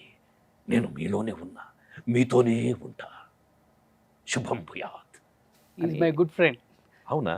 నితిన్ మెహతా. నితిన్ మెహతా, అవును, ఈజ్ ఎక్స్ సర్వీస్ మ్యాన్ అని కూడా విన్నాను. Yes, yes, నిజమేనా? yes. అదే తెలుగులో నేను చెప్పే అవకాశం బోయపాటి సీన్ గారు. వివేక్ ఓబెరాయ్ ఇది సూపర్ సార్. వినయ్ విధేయరామ. వినయ్ విధేయరా. ప్లీజ్ ఒకసారి. అది యాక్చువల్గా ఇంతకంటే ముందు వినయ్ విధేయరామ కంటే ముందు రక్త చరిత్రలో ప్రతాప్ క్యారెక్టర్, Hmm. అంటే అది పరిటాల రవి గారి క్యారెక్టర్ కదా, అందులో వర్మ గారు ఒక అద్భుతమైన ఒక చిన్న ప్రయోగం చేశారు నాతో. యాక్చువల్గా నేను ఆ సినిమాలో ఆల్రెడీ సుదీప్ ఒక police officer character and Ashish విద్యార్థి కూడా చేశారు అందులో, అది చెప్పి ఉన్నా. అయితే ఈ హీరో క్యారెక్టర్కి ఆయన ఎందుకో సాటిస్ఫైడ్ కాదు, చాలామంది చెప్పారు. అన్న తర్వాత ఆయన ఒకసారి చూసి, మనం ఈ సుదీప్ చెప్పింది ఎవరు అని, ఫలానా ఇట్లా ఆర్సీఎం రాజు అని, ఒకసారి మన వివేక్ కూడా చెప్పించండి అని. సార్ ఆల్రెడీ 2 చెప్పారు, పర్వాలేదు ఇది చెప్పింది చూడండి, ఎందుకు మ్యాచింగ్ అనిపిస్తుంది నాకు అని. సరే మొత్తానికి వెళ్ళి చెప్పాను, ఒక సీన్ చెప్పాను. ఆ సీను హైదరాబాదు రౌడీలందరికీ వార్నింగ్ ఇచ్చే సీన్. చాలా సోబర్గా పాయస్గా ఉంటుంది. రాగి సంకటి నాటుకోడి పులుసు రాయలసీమ స్పెషల్, మీకోసం అమ్మ ప్రత్యేకంగా చేసింది. ఒకప్పుడు ఈ హైదరాబాద్ పెద్ద అడవిలా ఉండేదట. పులులు, తోడేళ్ళు, ఇంకా చాలా జంతువులు తిరిగేవట. అడవి అంతరించిపోయిన కొద్దీ, జనాభా పెరిగిన కొద్దీ జంతువులన్నీ మాయమయ్యాయి. కానీ ఇంకా కొన్ని జంతువులు అక్కడక్కడ రౌడీల పేర్లతో భూకబ్జాలకి, అక్రమాలకు పాల్పడుతున్నాయి. ఇవి వెంటనే ఆపేయాలి. It's not my request, it's my order అంటాడు. అది బాగా స్లోగా తీస్తారనమాట. అది చెప్పిన తర్వాత బాగుంది చెప్పిచ్చేసాను అన్నాడు. మొత్తం చెప్పాను. అప్పుడు వివేక్ ఓబెరాయ్కి ఇప్పుడు వివేక్ వినయ్ ఓబెరాయ్కి, అక్కడి నుంచి కట్ చేస్తే విలన్గా Yes. చేశారు. అందులో ఇది బోయపాటి సీన్ గారు ఉండి చెప్పించుకున్నారు. ఓ చాలా టఫ్ టాస్క్ నాకు అది.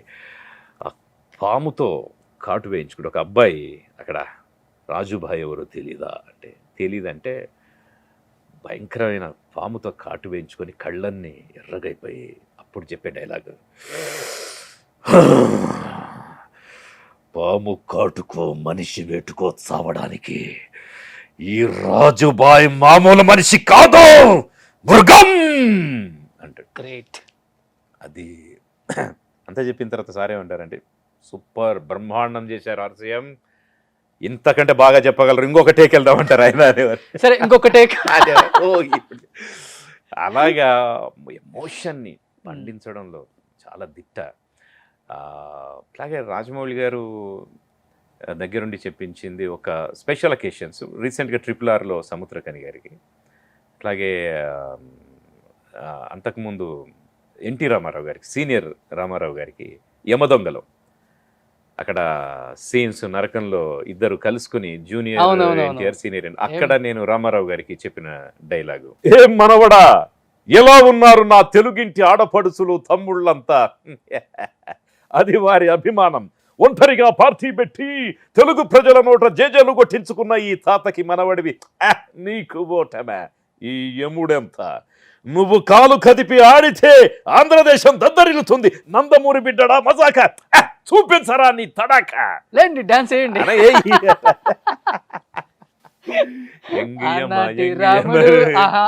ఈనాటి మనవడు ఓహో ఓహో ఓహో నరకాన్ని చెడుగుడు ఆడేశారు, అప్పుడు మళ్ళీ ఇప్పుడు ఆహా అంటే మధ్యలో ఈ ఆహా అనేది నేను ప్రసాద్ ల్యాబ్లో రికార్డింగ్కి వెళ్ళి చెప్పాను.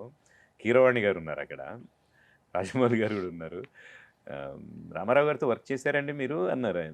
లేదు సార్ అంత అదృష్టం కలగలేదని. బాగా చెప్పారండి, ఆయన బాగా మ్యాచ్ చేశారు అని అన్నారు. అది అట్లాగే ఈ 75 సంవత్సరాల సినీ వజ్రోత్సవ వేడుకల్లో కూడా రామారావు గారి యానిమేషన్ చేస్తే ఓకే, దానికి నా వాయిస్ చెప్తే దాంతో ఆ కార్యక్రమాలకి ఒక కర్టెన్ రైజర్గా మొదలయ్యాయి అన్నమాట.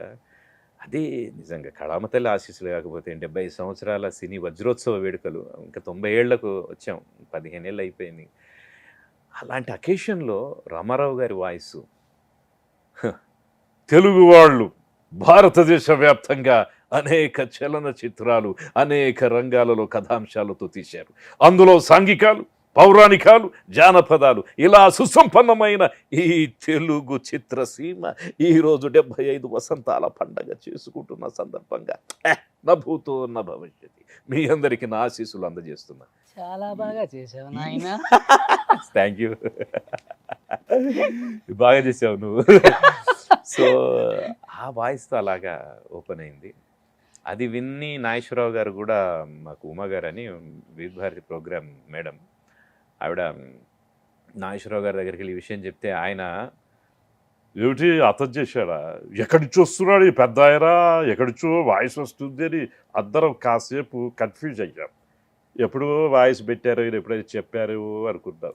కానీ అది ఒక కళాకారుడు చేసిందని ఇప్పుడే వింటున్నా అని ఆయన కూడా కాంప్లిమెంట్. నాగేశ్వరరావు గారు గ్రేట్. అలాగే అంటే ఇండైరెక్ట్ రోషన్ నేను చాలా ఇండైరెక్ట్ కాంప్లిమెంట్సే తీసుకోవడం జరిగింది. గ్రేట్ కదా సార్ అది అంటే కూడా. అదే నేను దాశరథి రంగాచార్య గారికి కోటి రతనాల వీణ నా తెలంగాణ రంగాచార్యులు గారి మీద జ్ఞాపకాలని SVBC శ్రీ వెంకటేశ్వర బిఫోర్ అది పోయే program ముందు సముద్రకని గారిది ఒక్కసారి సముద్రకని ఈ మధ్య కాలంలో గారిది- అందరికి బాగా ఇష్టమైన ఒక విలన్. యా సముద్రకని గారిది చెప్పే ముందు నేను దీని వెనుక నేపథ్యం చెప్పాలంటే రఘువరన్ బీటెక్ ఎలా చెప్పే అవకాశం కలిగిందన్నది. దాని కారణంగానే నాకు తిరుమల కిషోర్ గారితో, స్రవంతి రవికిషోర్ గారితో, అంటే రవికిషోర్ గారి సినిమాలు అన్నీ చెప్పాను. బట్ ఈ సినిమాతో నాకు ఒక నటుడిగా నన్ను తిరుమల కిషోర్ గారు, స్రవంతి రవికిషోర్ గారు ఇంట్రడ్యూస్ చేశారు. రెడ్ మూవీలో సముద్రకనికి డబ్బింగ్ చెప్తున్నప్పుడు జరిగింది ఇది, రఘువరన్ బీటెక్. అప్పుడు మా భార్య చనిపోయినప్పుడు బర్స్ట్ అవుతాడు ఇతను. బర్స్ట్ అయినప్పుడు బాగా ఏడవాలి. అది బాగా చేస్తున్నాడు, ఏంటి రీజన్ అంటే థియేటర్ ఆర్ట్స్ చేశారు రాజు అని అక్కడ ఇంజనీర్ వేణు చెప్పడంతో నాకు సినిమా ఆఫర్ కూడా వచ్చింది. సముద్రకని గారికి చెప్పడం మూలాన ఒక సినిమానే నేను నటుడు కాగలిగాను. అది ఇన్ దట్ వే నేను చాలా హ్యాపీగా ఫీల్ అవుతాను. అంటే RRRలో రీసెంట్గా చెప్పింది రఘువరన్ బీటెక్ కూడా చెప్పండి. రఘువరన్ చాలా బీటెక్ ఎమోషనల్గా చెప్తారు. అది మిమ్మల్ని ఇప్పటి వరకు అన్ని యాంగిల్స్ లో చూసాం. Yeah. ఇలా చెప్పడం అది కూల్, అది బాగా కూల్. చాలా మంది ఆయనే చెప్పుకుంటున్నారని అనుకుంటారు, చాలా మంది అనుకున్నారు. అది ఎంత 10,000 సార్ 50,000 రూపాయల జీతంలో మొత్తం ఖర్చు పెట్టుకుని 10,000 ఇచ్చారు. ఆ సీరెడ్ పోగేదో నా మొహం మీద ఊదొచ్చుగా. నీ తమ్ముడు ఉన్నాడు చూసావా, ఇన్నాళ్ళు నేను ఒక్కడిని కష్టపడ్డాను, ఇప్పుడు వాడు నేను కష్టపడతాం అంతేగా అని కూల్గా ఉంటుంది. అప్పుడు మీరు నాకేం చేశారు, తమ్ముడికి ఆ పేరు పెట్టారు, నాకేమో విలన్ పేరు పెట్టారని హీరో ఫైర్ అవుతూ ఉంటాడు. దానికి మీ వైఫ్ క్యారెక్టర్ చెప్పిన ఆమెను కూడా నేను ఇంటర్వ్యూ చేశారా? శ్రీవల్లి శ్రీవల్లి చాలా శరణ్య గారికి ఆవిడ అద్భుతంగా. ఇంకోటి శ్రీవల్లి నేను మదర్ అండ్ ఫాదర్ చెప్పిన కాంబినేషన్స్ కొన్ని బాగా హిట్ అయిన సినిమాలు ఉన్నాయి డబ్బింగ్. తర్వాత అశుతోష్ రానా ఒకటి నేనే రాజు నేనే మంత్రి, ఓకే, అది మంచి ఇది వచ్చింది. రానా గారితో మంచి ర్యాపో ఉంది, నాకు మాట్లాడుతూ ఉంటారు. తర్వాత ముఖేష్ గారు నన్ను ఫస్ట్ నంది అవార్డు ఆయన సినిమాకి వచ్చింది, ఆయన అభినందించారు. ఆశీష్ విద్యార్థి గారిని అలా మొదలైంది సినిమా, అప్పుడు కలిశాను. ఆశీష్ విద్యార్థి గద్ది ఒకటి, అశుతోష్ రానా గద్ది ఒకటి. మినుగురులు అనే సినిమాలో ఆశీష్ విద్యార్థి గారికి నేను చెప్పిన దానికి నాకు నంది అవార్డు, 3rd నంది వచ్చింది. సూపర్. ఫస్ట్ ముఖేష్ గారికి డార్లింగ్, తర్వాత పోరు తెలంగాణ నారాయణమూర్తి గారి సినిమాలో జమా గారికి చెప్పాను, అది విలన్ క్యారెక్టరే, కొద్ది కామెడీగా ఉంటుంది, అది 2nd నంది. అండ్ 3rd వచ్చేసి మినుగురులు. 10, 11, 12 వరుసగా హ్యాట్రిక్ నంది. అలా మొదలైంది బాగా క్యారెక్టర్. జాన్ అబ్రహాం నిన్నప్పుడే వేసేయాల్సిందిరా, పెద్దిరెడ్డి చెప్పాడు. పెద్దిరెడ్డి ఎవర్రా అంటే అమ్మాయి పేరు నిత్య ఎవర్? ఓ షట్, నా 25 సంవత్సరాల హిస్టరీలో ఫస్ట్ టైం ఇలా జరిగింది. By the way I'm John Abraham. Oh cool cool cool cool cool. కపిలేశ్వరమ్మ కొనుక్కో, ఐశ్వర్యరాయ్ కాదే కల్పనారాయలా తయారయ్యావు.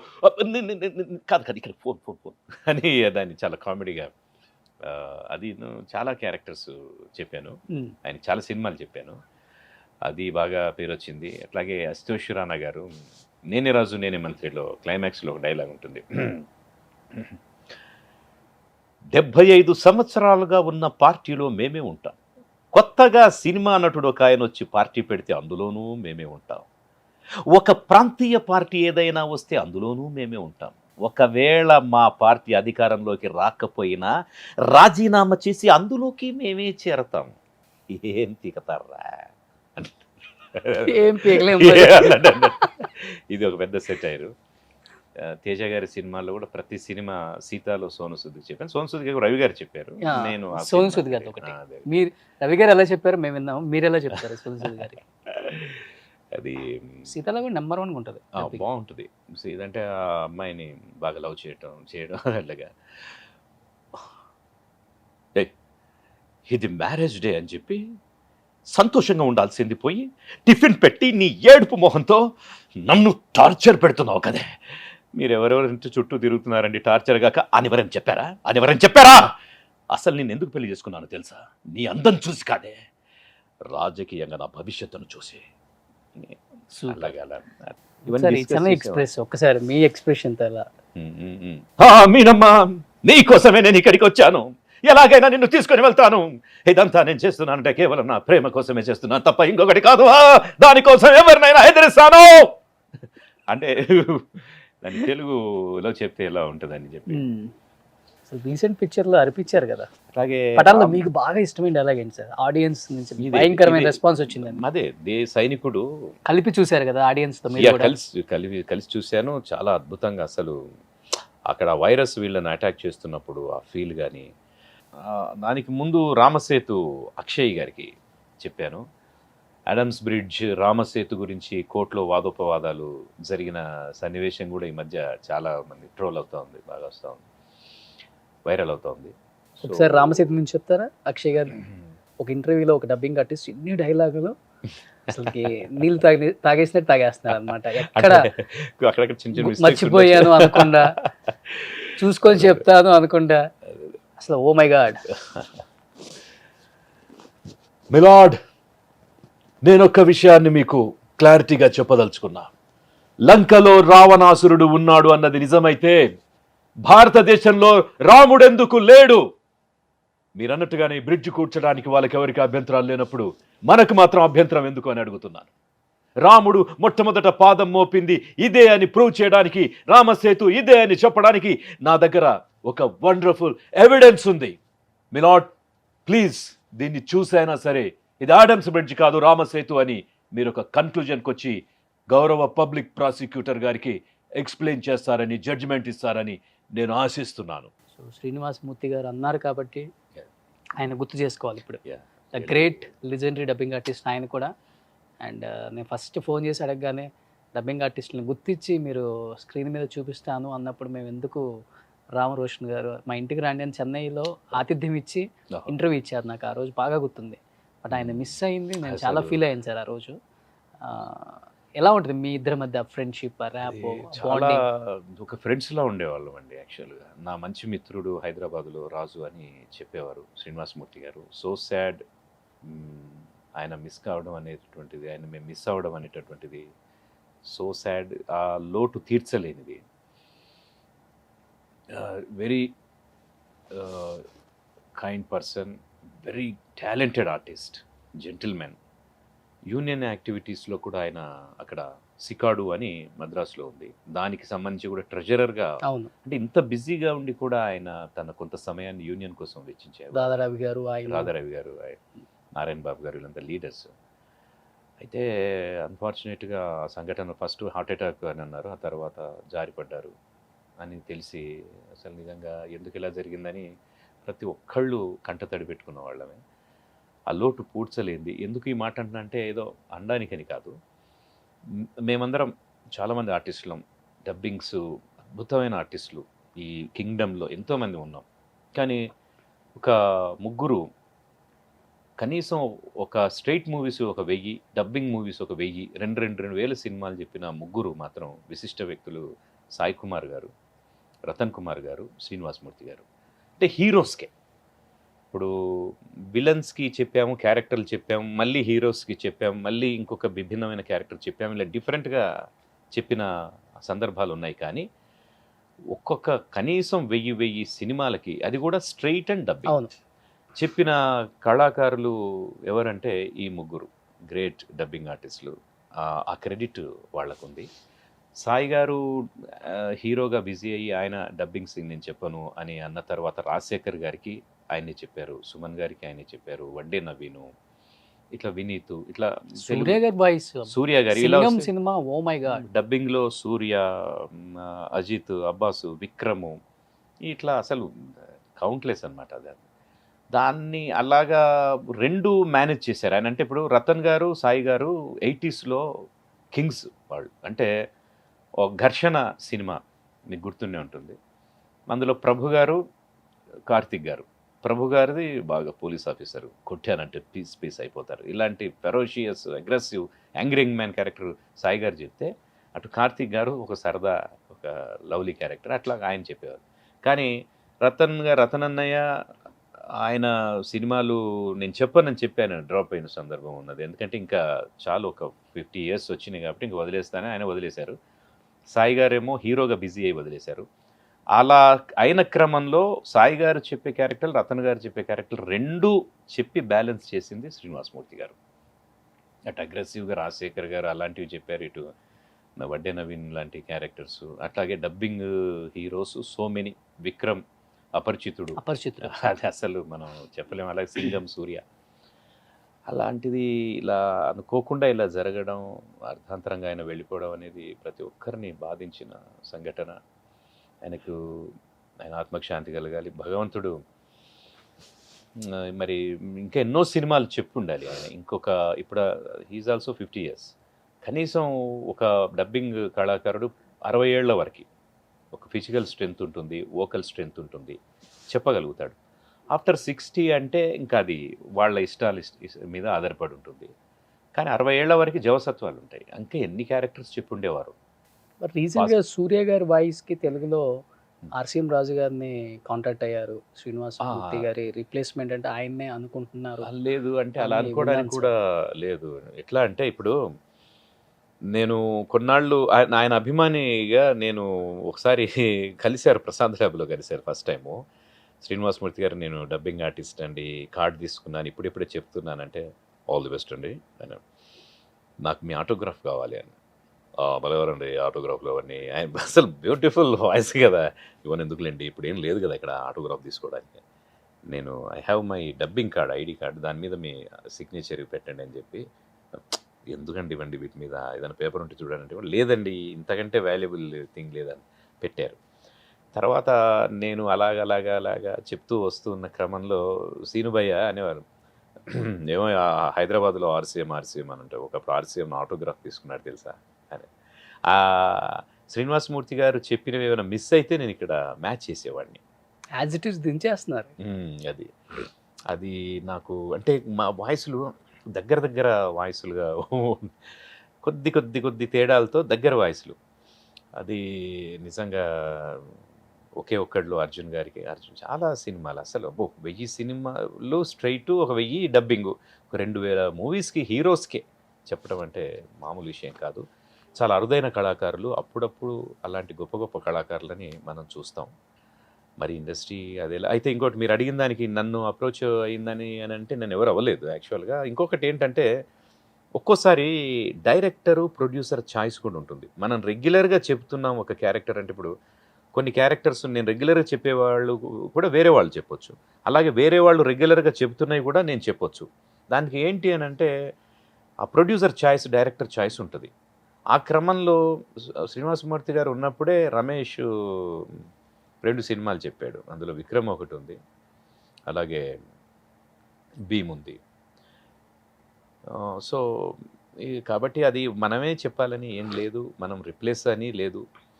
యాక్చువల్గా అది director choice, producers choice. Mammootty, Mohan Lal, Ajith గారికి కూడా చెప్పారు కదా సార్? చెప్పారు. మోహన్ లాల్ గారికి అయితే ఇక జనతా గ్యారేజ్ అద్భుతం. ఒక్కసారి మాకోసం. ఒకప్పుడు గ్యారేజ్కి ఎక్కువగా వచ్చేవాడు కాదు, సమస్యలు పెరిగే కొద్ది వ్యక్తులు పెరిగారు, వ్యవస్థ పెద్దదైంది, మా బాధ్యతలు పెరిగాయి. ఇలాగా అజిత్ గారి వాయిస్ సార్, మీరు చెప్పిన బిల్లా, డేవిడ్ బిల్లా చెప్పాను నేను. అయితే ఒకటి, శ్రీనివాసమూర్తి గారు ఉన్నప్పుడు నేను అనుకునేవాడిని, కొన్ని క్యారెక్టర్స్ మనం కూడా చెప్పొచ్చేమో అని తర్వాత రియలైజ్ అయ్యాను, నో ఆయనే చెప్పాలి.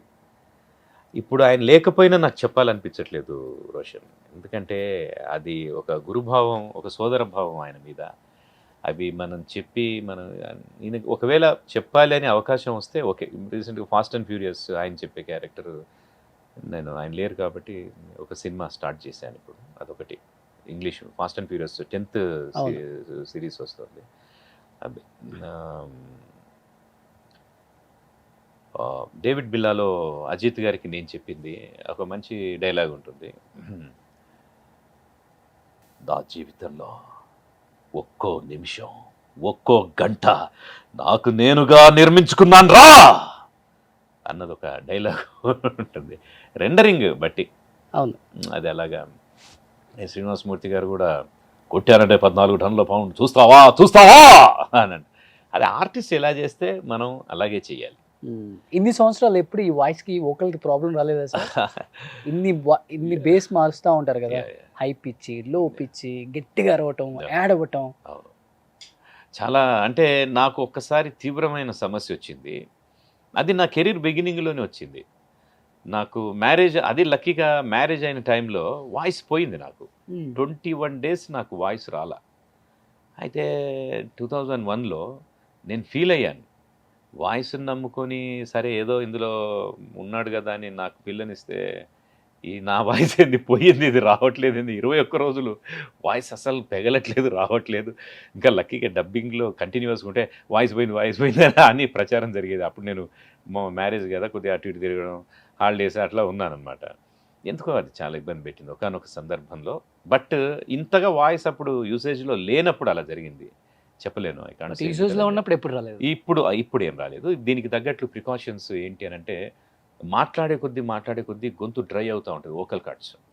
దాంతో డ్రై కాఫ్ దగ్గటం, లేకపోతే రప్చర్ అయిపోయి ఒక రకమైనటువంటి గొంతులో నొప్పి కలగడం, తర్వాతగా ఎక్కువ గట్టిగా లంగ్ పవర్ యూజ్ చేయటం, ఇవన్నీ జరుగుతూ ఉంటాయి. కాబట్టి కంపల్సరీ మంచినీళ్ళు, ఒక ఎండిపోతున్న మొక్కను సంతలో ఒక ఆకుకూరలు తాగితే చాలా మంచిది పోసినట్టుగా, అది ఆ సంత అయిపోయేదాకా అది పచ్చదనం అనే దాన్ని కొనసాగించడానికి కాస్త మధ్యలో నీళ్ళు తల్లినట్టుగా ఈ మహాతల్లి గంగమ్మకి మించింది లేదు. చెప్తున్నప్పుడు నా టిప్ ఏంటంటే, డబ్బింగ్ ఆర్టిస్టులకి హెవీ స్ట్రెయిన్ అవుతూ ఉంటే మాత్రం, పెద్దగా అరిచి చెప్పే క్యారెక్టర్ ఉంటే మాత్రం మధ్యలో తప్పకుండా మంచినీళ్ళు తాగుతూ, కొంచెం జీరా వాటర్ యూజ్ చేస్తారు, కొంచెం హాట్ వాటర్ యూజ్ చేస్తారు, వాట్ ఎవర్. టీ కూడా బెస్ట్. కోల్డ్ మాత్రం మ్యాక్సిమం అవాయిడ్ చేయాలి. కోల్డ్ థింగ్స్, ఐస్ క్రీమ్స్ కానీ, కూల్ డ్రింక్స్ కానీ ఇవి మంచివి కాదు. తర్వాత ఎక్కువగా సిగరెట్ స్మోకింగ్ మంచిది కాదు, ఆల్కహాల్ మంచిది కాదు, గుట్కా చీవింగ్ మంచిది కాదు. ఏదైనా లిమిట్లో ఉంటే ఓకే, కానీ ముఖ్యంగా సిగరెట్ స్మోకింగ్ అనేది కూడా చాలా ప్రాబ్లం అవుతుంది.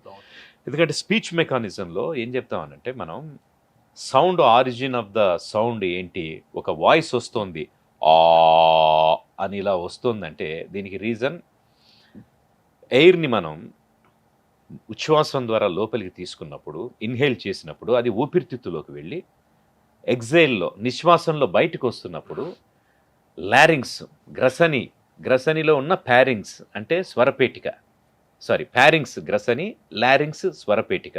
లారింగ్స్ స్వరపేటికలో ఉన్న స్వరతంత్రులు, వోకల్ కార్డ్స్ కంపనం వల్ల, అంటే ఒకసారి గాలి తీసుకున్నాం, వదిలేటప్పుడు అంటే వాయిస్ వచ్చింది. వితౌట్ ఎయిర్ లేదు, నువ్వు మొత్తం గాలి అంతా బయటకు ఎగ్జైల్ చేసిన తర్వాత you cannot produce A sound. So ఇలా మనం తీసుకుంటున్న ఎయిర్ అనేది స్వచ్ఛంగా ఉండాలి, అట్లాగే ఊపిరితిత్తులు కూడా క్లీన్గా ఉండాలి. దీన్ని సిగరెట్ స్మోకింగ్ హెవీగా తాగితే కొంత బేస్ వాయిస్కి యాడ్ అవ్వచ్చేమో, కానీ కాన్సిక్వెన్సెస్ ఎక్కువగా ఉంటాయి. సో ఇవన్నీ అవాయిడ్ చేయాలంటే ఎన్ని సాక్రిఫైస్ చెయ్యాలిగా. ఇప్పుడు యాక్టర్స్ పాపం వాళ్ళు తిండి తినకుండా అంత స్లిమ్గా మెయింటైన్, ఎన్ని డిన్నర్స్ వాళ్ళు మిస్ అయితే, ఎన్ని డిషెస్, మెనూస్ మిస్ అవుతూ ఉంటారు. అట్లాగే మన వాయిస్ కాపాడుకోవడానికి కొన్ని సార్, ఆల్మోస్ట్ స్టార్ హీరోస్కి కానీ, పెద్ద స్టార్ యాక్టర్స్కి కానీ మిమిక్రీ చేసే స్థాయి నుంచి స్టార్స్కే డబ్బింగ్ చెప్పే స్థాయికి వచ్చేసారు. ఈ మిమిక్రీ చెప్పేది చాలా మంది వాయిస్లు చెప్తారని నేను విన్నాను. రావుగోపాలరావు గారు, తనికెళ్ళ పద్మయ్య గారు, రకరకాలుగా ఇంకా చాలా. ఒకసారి స్టార్ డబ్బింగ్ ఆర్టిస్ట్ పక్కన పెట్టి స్టార్ మిమిక్రీ ఆర్టిస్ట్ లేపుదామా? ఒకసారి ఎవరు వాయిస్ లేనా? రావుగోపాలరావు గారి వాయిస్ కూడా బాగా ఎక్కువ చేస్తూ ఉంటాను. ఆయన సర్కస్ రాముడు అనే సినిమాలో దాసనారాయణరావు గారు ఆ సినిమాలో సుజాత ఒక చంటి బిడ్డని వేసుకున్న సుజాత గారు రాఘగోపాలరావు గారికి ఎదురు పడుతుంది. ఆయన అంటాడు, అల్లో ఎవరమ్మా నువ్వు? నా పేరు సీత. ఏ రాముణ్ణి ఎత్తుకుంటూ ఇక్కడికి వచ్చావు? అలాంటి పేరు గల వాళ్ళు ఎవ్వరూ ఇక్కడ లేరు. నా రాముడు నాకు దేవుడు, ఈ బిడ్డకు తండ్రి. పిచ్చిదా, వాడు దేవుడు కాబట్టే నిన్ను ప్రేమించినట్టు నటించి ఈ పిల్లాన్ని అన్నాడు. అదే రాక్షసుడైతే రేప్ చేసి మరీ కనేవాడు అని అంటాడు. ఆ డైలాగులోనే ఒక చిన్న పంచ్ కామెడీ. అట్లాగే మోహన్ బాబు గారు వాయిస్ చేసేవాళ్ళం. మోహన్ బాబు గారు ఒకసారి అరుస్తే కరుస్తా, కరుస్తే చరుస్తా, నిన్ను కూడా డుక్కలు తన్ని డిక్కీలో పడుకోబెడతా. ఇలా భాష అంటే పెద్ద రౌడీ నా కొడుకు, కింద మీద ఒత్తుతూ చేతుకు పెగ్గులందించే 2 అమ్మాయిలు ఉంటారనుకుంటే నువ్వెంట్రా పిచ్చి నా కొడుకులా డుంటుకుంటు డోలు కొట్టుకుంటున్నావు, డిషే అని కొడతాడు. ఇది భాషా దెబ్బ అంటారు రవీంద్రనాథ్ గారు. ఏయ్ నువ్వు భాషా దెబ్బ కొడితే నేను బాదుషా దెబ్బ తినిపిస్తాను రా అని. రవీంద్రనాథ్ గారు అని గొప్ప డబ్బింగ్ ఆర్టిస్ట్ ఉండే, రంగనాథ్ గారి బ్రదర్. భాషకి వీళ్ళందరికీ. అట్లాగే దళపతిలో రజనీకాంత్ గారికి చెప్పారు ఆయన. ఒక మహానుభావుడు. చాలా పెద్ద పెద్ద ఆర్టిస్టులు, మిమిక్రీ నాగేశ్వరరావు గారని, పట్టాభి గారని, వీళ్ళంతా వాయిస్లు మార్చి బాగా చెప్పేవాళ్ళు. అట్లాగే దశరథ రామరెడ్డి గారు, నేను ఆంజనేయ క్యారెక్టర్కి చెప్పారన్నాను కదా, దశరథ రామరెడ్డి గారు ద గ్రేట్ ఆర్టిస్ట్ అనమాట. ఆయన మహామహులు. పిజే శర్మ గారు, జగ్గయ్య గారు, అంటే గొప్ప గొప్ప ఆర్టిస్ట్, శర్మ గారు, లిస్ట్ బల్లం నరసింహారావు గారు, ఇట్లా స్టార్టింగ్లో చెప్తూ పోతే పూర్వీకుల నుంచి ఈ రోజు దాకా ఇంత మంచి మంచి భరణి గారు ఎమలీలలో కాఫీ టీలు రాయనికి ₹1,00,000 డిమాండ్ చేసిందంటే ఆడి దగ్గర ఏదో సీక్రెట్ ఉంది, అది తెలుసుకుంటే హైదరాబాద్ నీది, అమ్మ సికింద్రాబాద్ నాది అంటున్నారు. ఓకే, కైకాల సత్యనారాయణ చేశాను, ఆల్రెడీ చేశాను. భరణి గారు నాకు హెల్ప్ చేశారు. నేను సినిమా ఫీల్డ్ కదా, మా మామయ్య గారు అసలు సినిమా ఫీల్డ్, ఆయన సబ్ ఇన్స్పెక్టర్గా ఉన్నారు. మా నాన్నగారు రిటైర్డ్ సబ్ ఇన్స్పెక్టర్ గారు. అయితే ఈయన సినిమా వాళ్ళకి ఇవ్వచ్చు లేదో పిల్లని అన్నప్పుడు భరణి గారితో ఆయన ఫ్రెండ్షిప్ ఉండి ఆయన ఫోన్ చేశారు. చేస్తే భరణి గారు మిఠాయి చిట్టి గారని మా ఇన్ఛార్జికి ఫోన్ చేసి, మంచి సర్టిఫికేట్ అబ్బాయి, బాగా మంచి ఆర్టిస్టు, కానీ ఇందులో డిసిప్లిన్, సిన్సియారిటీ, హార్డ్ వర్క్ ఇదంతా ఉండాలి అని చెప్పి. అప్పటి నుంచి భరణి గారు ఎప్పుడు కలిసినా, ఆర్సీఎం నీ పెళ్ళి నేను చేశానయ్యా, మీ మామగారికి నేనే సర్టిఫికేట్ ఇచ్చాను అని అంటూ ఉంటారు. A certificate? Clean. So clean certificate ఇచ్చారు. గ్రేట్. ఆయన జంబుద్వీపం, గోగ్రహణం ఆయన రాసిన, ఆయన ఒక మంచి ప్రయోక్త, వక్త, రచయిత, నటులు మా అందరికీ, మా థియేటర్ ఆర్ట్స్ ఫ్రెండ్స్ ఎవరు వెళ్ళినా కూడా ఆయన ఇంట్లో ఆదరించిన సందర్భాలు కూడా ఉన్నాయి. శ్రీహరి గారు చనిపోయిన తర్వాత నేను 2 సినిమాలు, ఆయనకి 4 సినిమాలు డబ్బింగ్ చెప్పాను. అందులో ఆది నటించిన రఫ్ అనే మూవీ కూడా ఉంది. సుబ్బారెడ్డి డైరెక్టర్. యా, అందులో ఒక డైలాగ్ ఉంటుంది. శివారెడ్డి గారును తర్వాత శివారెడ్డి గారు శ్రీహరి గారికి అసిస్టెంట్గా ఉంటారు అనమాట. ఒక డైలాగ్ చెప్తారు, ఏదో మంచి ఐడియా ఇస్తే, అబ్బా ఇంతకాలానికి ఎంత మంచి ఐడియా ఇచ్చినవురా, గ్రేట్, ఏమలే అన్న ఇంతకాలం నీ దగ్గర ఉన్నాను కదా, నీ ఐడియా నీ మైండ్లో నాకు సగం వచ్చి ఉంటుంది అంటాడు. అప్పుడు ఈయన ఒకసారి ఇట్లా ఆలోచించి, అంటే ఇప్పుడు నాకు సగం మైండే ఉందా అంటాడు, సగం. అలాగే ఆయన సినిమాల్లో షేర్ ఖాన్గా చెప్పింది, కమ్ముకుంటున్న ఈ కారు మేఘాలు నీ ప్రేమను మింగేశాయని విర్రబీగుతున్నాయిరా భైరవ, చీకటి కడుపును చీల్చుకుంటూ ఓడిపోయిన నీ ప్రేమను బతికించుకోవడానికి ఏదో ఒక రోజు పుట్టే తీరతావురా సైతాన్ కే ఫౌజే. అసలు సూపర్. ఒక్కొక్కరిని కాదు షేర్ ఖాన్, ఒకేసారి 100 మందిని పంపించు, లెక్క ఎక్కువైనా పర్వాలేదు, తక్కువ కాకుండా చూసుకో, వాళ్ళను చూస్తేనే గుండె పగిలి చస్తావురా ఖుదా హూ మ్యాన్. అసలు ఆ సీను రాజమౌళి గారు డిజైన్ చేసిన విధానం, చిరంజీవి గారు చిరంజీవి గారు అసలు ఆయన అంటే అసలు ఎవరికి అభిమానం ఉండదు, మన మెగాస్టార్. కాశీకి పోయాడు, కాషాయం కట్టాడు, వారణాసికి వెళ్ళాడు, తన వరస మార్చుకున్నాడు అనుకుంటున్నారా? అదే పొగరు ఇంద్రసేనారెడ్డి. పవన్ కళ్యాణ్ గారు తక్కువే నేను చేసింది. అట్లాగా చాలామంది కొన్ని తర్వాత ఏంటంటే డబ్బింగ్లోకి వచ్చిన తర్వాత మిమిక్రీకి దూరం అయ్యాను. ఎప్పుడన్నా ఆ అవసరానికి ఆ వాయిస్ చెయ్యాలి అంటే మాత్రం తప్పకుండా చేస్తాను. అంతేగాని ఇంకొకప్పుట్లాగా అదే పనిగా ప్రోగ్రామ్స్ ఇవ్వడం కానీ అలాంటివి కానీ లేదు. అట్లాగే రాజకీయ ప్రముఖుల్ని కొందరిని ఎవరిని చేస్తారు సార్ ఎక్కువ? విహెచ్ గారు అంటే అది అందరూ బాగా చేస్తారు. మీరు ఎలా చేస్తారు? నేను ఆర్సీఎం గారు ఎలా చేస్తారు?